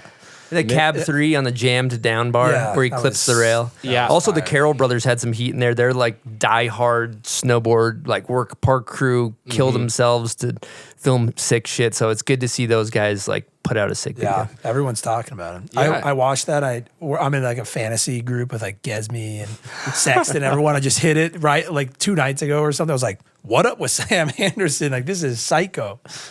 Yeah, cool to see that. And that's cool too. Like with the video, I think there's a lot of room for like, if you want to just go out and have fun and put something out there, that's sick. You can celebrate that. For sure. Like there's no for it rules. all. Yeah. But I think when we were coming up, I think the whole thing was like, how can we outdo these pros? Like let's prove a point that we are on their equal level. And that's exactly what Sam Anderson just did. Very true. Like growing up, it was Videograss. It was like, these guys, my absolute idols. And the Keep the Change was like, how do we compete with these guys? Yeah. And these guys, they did it. There you go. Go Proof's try in the hard. pudding. Yeah. And put it out there. Yeah. I love it. All right, we're going to get into a little segment here. This is your favorite trip presented by Herschel. I use the Herschel travel bags, roller bags. They are clean. Also have the tote behind Sage here over his right shoulder, the Herschel travel tote. We give those to all of our guests that come on the main show. You guys just got our pile of shit normal totes. Just to let you know, you don't have the Herschel ones. Those are for the big time guests. If you're interested in getting some travel gear, check out Herschel.com. They make really, really clean stuff. Shout out to Bobby Boudoir, aka Hayden, the tool wrench. Drone pilot. Drone EP. And the question would be, what was your favorite trip last year, Sage? Why don't you field this one? You probably traveled a bunch. I know you hit 100K, or you're about to. I'm trying to get on a couple flights right now. I had a pretty bad winter. A little scarred from it still. Seems like we had these like pre-planned trips for this project I was trying to work out, and we seemed to like just follow rain kind of everywhere. So I think probably favorite trip was maybe like in the summer. Went to Barcelona. There it is. Monster took me to MotoGP. I had a lot of fun there. I bet. How was that in person? It was really sick. They go fast, eh? They go super fast. But going up Natty Select was fun up in Revelstoke. I think that's like that event's always really fun to go to. And I just love being in Revelstoke. So back 3 new sled. Take that. Back 3 new sled. Back 3 new sled. Yep. Back 3'd your way into a new free ride, actually. Yeah, I'm going to be jumping this year. Yep. So I was actually just looking at the retail value of sleds. I'll take that one, actually. I asked the guy, I was like, what's the gimmick? You're like, what? And he's like, what's up? I'm like, what can I not get? He's like, no, you can get anything. I was like, I want the most expensive sled. Obviously. Boom. Obviously. Yeah, Natty Select was cool, but damn, Hawaii was such a fun trip. It really was. For me, I think we went to northern Sweden at the end of the year. Kind of same winter as Sage. The conditions didn't line up, and we were trying to do some street stuff, and there wasn't many options. So we kind of went alt route northern Sweden with Kennedi, Cole, Navin, and Colton Feldman for the North Face Blitz video. And it was pretty barren up there, and we just kept going north and north as the snow was melting. And it wasn't the best time ever, but the camaraderie of like just having to like pick through ice and all of the things going wrong. It's like sometimes you got to love a good suffer. The trip that like gets better over time. Like, remember that trip to northern Sweden? Yeah, can you believe that? Like, can you believe that happened? And like we had so much angst, we ended up just playing Call of Duty on our phones to like get it out, you know? And so like we'd like get back to the house and we're like, all right, there's some pent up aggression. Let's kill each other. Yeah, play COD. Hey, let's talk about Blitz, because you basically spearheaded this thing, new North Face vid. I wouldn't say that. I think it's kind of wrapped around myself and Blake was the original premise. It was just like with the North Face showing like the two different aspects of filming, whether that's like backcountry and street. Obviously, I think we like seeing a bit of both. And then that was just the original concept is like, let's just, for the North Face, it was cool because our idea was a very classic idea. We're like, we just want to make a normal snowboard video, classic that we grew Name up titles? snowboard video. What? Name titles? Are there names in it? Yeah, there's names. Okay, good. Yeah, there's titles in it. Okay, There's titles that's in a it. classic snowboard video. And it grew from there. It grew from there. Yeah, there's street clips, there's AK clips, there's backcountry, there's resort, there's titles, there's full names. And then, yeah, Cole Navin was hurt in the beginning of the year, so he was actually behind the camera. And then as his knee got better, he got some clips as well. Kennedy Dex, a new addition. Then we had cameos from Austin Smith, Blavelt, Mikey LeBlanc, and Boggs. Woo. So, yeah, the thing was just like, hey, we just want to put a stamp from the North Face of something that we really love, and that's the snowboard videos we grew up on, like from, you know, the people I hang out with, music I listen to, the words that we say in common day, Wu-Tang, all comes from like watching these snowboard videos that like really shaped who I am and I think the people in this video. So we just wanted to show that and make a classic snowboard Who made film. it? Who edited it? Colton Feldman, the best, the GOAT. And Drone P, the GOAT. He didn't edit, but I got to shout him out. Yeah. No, Colton is so awesome, and he got in the backcountry and was working with, backcountry footage, and a lot of it's film. So we're excited, and that's going to come out the 17th. What was he referring to the snowmobile as? Like wasn't he calling it like a rhino or something? Like, remember we were in Logan, and he was like, these snowmobiles are like riding Broncos or something. Yeah, like he was, something like that. It was constantly changing. I'm Team Salt Lake all day. woo woo. I'm from Bend, Oregon. So when it came to sledding, I was like, those guys are good at it. I'll naturally be good at it. I was not. Colton was. Very irritating. Very irritating that he just hopped on that thing and was mad nice. I have a question. To see a guy. Do you feel like, Bend comes up a lot on the show, and sometimes I feel like you might be overlooked. The black sheep of Bend? The transplant? I didn't say it. How you feel with your... I'm a rail guy from Bend, Oregon. It doesn't make any sense, right? That's just what I liked. The videos I grew up on, the stuff that influenced me, whatever kept me going in snowboarding was filming rails. I obviously love to jump, but it's the steel that is the real passion. So I had to come out to Salt Lake. They kicked me out, all of them. It was like Austin and Curtis and the Fergs. They packed my bags. They packed them for you? Yeah, they packed them. They sent Booted. me. Yeah, they said, we're going to keep Carson. Yep. And you can go. Okay. Yeah. Here's the door? Here's the door. Yeah. Exactly. No, those guys are awesome. Growing up at that mountain, it's still incredibly fun. I just came out here. We had the Lick the Cat crew, just couch surfing. And then, I feel like a lot of Salt Lake transplants happen like that. For sure. Love it. But yeah, Salt Lake over Bend. Come on. No, I'm moving all to Summit County, boys. Bring it in Colorado, actually. Yeah, I'm Where moving. are you from, Max? Here. OG. Me and this guy, Park City. You grew here, we flew here kind of thing? Fire. Yeah. Let me tell you something about Max.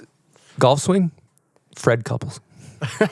Buttery smooth. Just wait for the 18th hole, and then I usually choke on the putts. He will grenade if the money's on the line. He will grenade. Backside or frontside 18?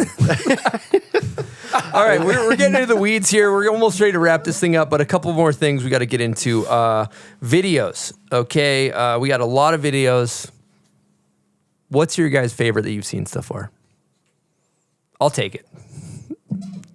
Renaissance Man, Freddie Perry. Oh my God. If you haven't watched it, go fucking watch it. It's incredible. It's hilarious. It's good tricks. It's crafty. It's thoughtful. Made me laugh. I've referred to Louis as God before as well. Yeah. He is. You can see it. He's always watching. It is unreal. Yeah. That's what keeps you going. You want to film one more, you look up, you're like, Louis is watching. Yeah. I was really hyped to see VG come back. I think it's awesome. Bunch of friends in it, but also the nostalgic. You talked about polished. It is polished. It's a polished turd because it's Meyer. He's so good at capturing those little silly moments. It's not epic by any means, but Tommy Gesme, lifey of eating a sandwich is epic in its own way. Yeah. Colonel? You know what I watched last night that was pretty stoked on was Glow. Ooh. Young Bucks. Fresh on the brain. Yeah, Young Bucks. Double sloth roll. Yep. Mine shaft. Yeah, double sloth Austin roll. Viz. That was cool. From a free riding perspective, Circle of Madness was absolutely psycho. Victor Delarue kind of just beat AK up and made it look like funny business to him, which was nuts. I have a topic. I watched that movie as well. Incredible. One thing I haven't. There's a skier in it as well. Marcus Eder. Yeah, Marcus Eder. Psycho. Dude, dope skier. I was actually enjoying watching the skiing, but the one thing that baffled my mind is there's a couple clips where he's violently tomahawking. And one thing we don't experience in snowboarding is the double eject. So when these guys are tomahawking down the hill with no skis, that's Delarue going up and getting. Yeah, who gets the skis? Wwho gets the skis in the middle of an AK line? What happens to the skis? How do you get down from the hill? Sometimes you can't get them. Yeah, how do you get down? You come back in the sometimes either the guide will have to shimmy down, or Victor would probably have to go down. I mean, that's for them. I don't know if that happened, but there's sometimes for sure. I think skis just get lost. Okay, I know a bunch of people go up to Brighton and snowboard and stuff. Go find them in the summer. Skis, That's possible now with the step-on bindings that we can do a double eject tomahawk with snowboarding. Up in Alaska.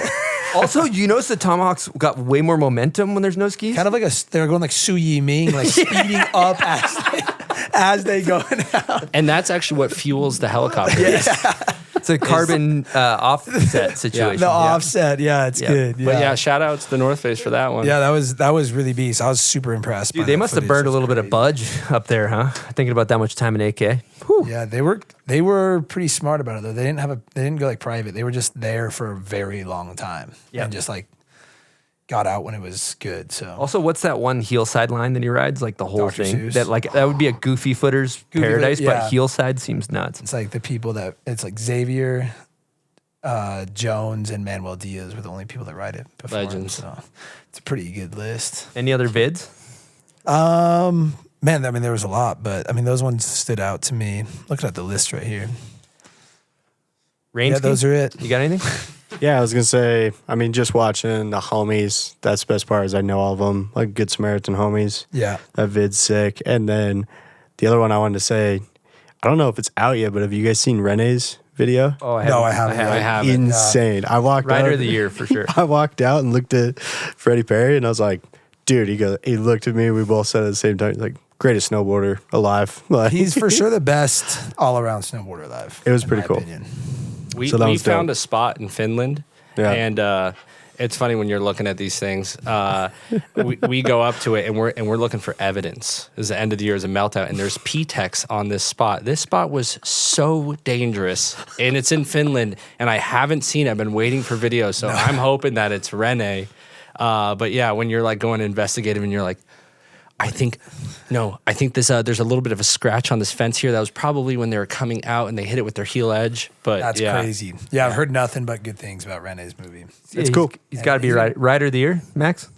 I could say it for sure. I mean, Him it or, was like, him or Freddie Perry, one or the other. One or the other. I mean, Let Lewif decide. it's one of those videos too. Like, he's like a contest rider, but you're just like, what? Like, the whole time he just kind of gives you that vibe. Did you say Chris? Did I say? Yeah, I said Renaissance Man. Renaissance Man. Yeah. Oh, of course. Freddie Perry. Of course. Yeah, that's my favorite video so far. A couple other shout outs like Horsepower, Henna, and Lolo put out some really Lolo's good opening stuff. clip. Bittersweet, great video. Iris had incredible footage. I love the Bodie, and Jack Coyne kind of came on the scene swinging. As well as Ender Part from Egan was really, really good in that. My Clay Angel, some good stuff in that. We got Swamp Donkey, We Are Losers 3, the Yes video. That was impressive. The stunt guys from the Midwest put out some really good stuff. So epic. Paid Programming had some heat. Dustbox had some heat. Anthill. I love Norm stuff in there. It's really, really good. Good Samaritan, as you mentioned. Rome had put out Particle, like North Face Halation. You got, there's a lot of Street Style 24 from the Sensei, or I don't know exactly how you say that. Is that right? Senses, yeah. Good. So there's so many freaking good vids. They're all pretty fire too. That's like, it's kind of hard when you're like, which ones do you pick? You're like, dude, I could spend a night and watch them all. Yeah. Cool. Well, I think we did it, guys. I think that was a good show. What do you think, Sage? Should we just talk about Stubai one more time? Yeah.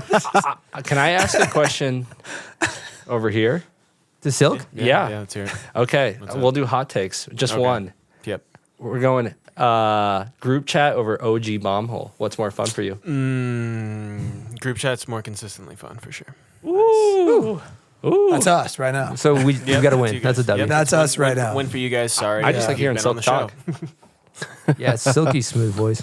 Good stuff. Ramsky's kind of a natural out here. I need to. You need to start calling him instead of me. Yeah. Yeah, thanks for having me, Chris. Ramsky and Stoon. The fans love the Stoonatic. You need to get Raymer and Stewed on If you with want- Nils Mindick. Just Product. just really just Bring a shove notebook. I might products change my down answer. people. Yeah. Bring a notebook. that If you was want to actually see the more of longest Raymer, thing I've ever go listened to to in my Milo life. Sport. You could have your own group chat for free in the boardroom. Ask him about ankle straps. Yep. Yeah, Also, all day. hop around on the carpet when you buy a board. First. Definitely go strap in at Milo. Please. All right. I think we did it, guys. Great show. Thank you to all of our sponsors, everybody that supports the show, all of the Patreon members.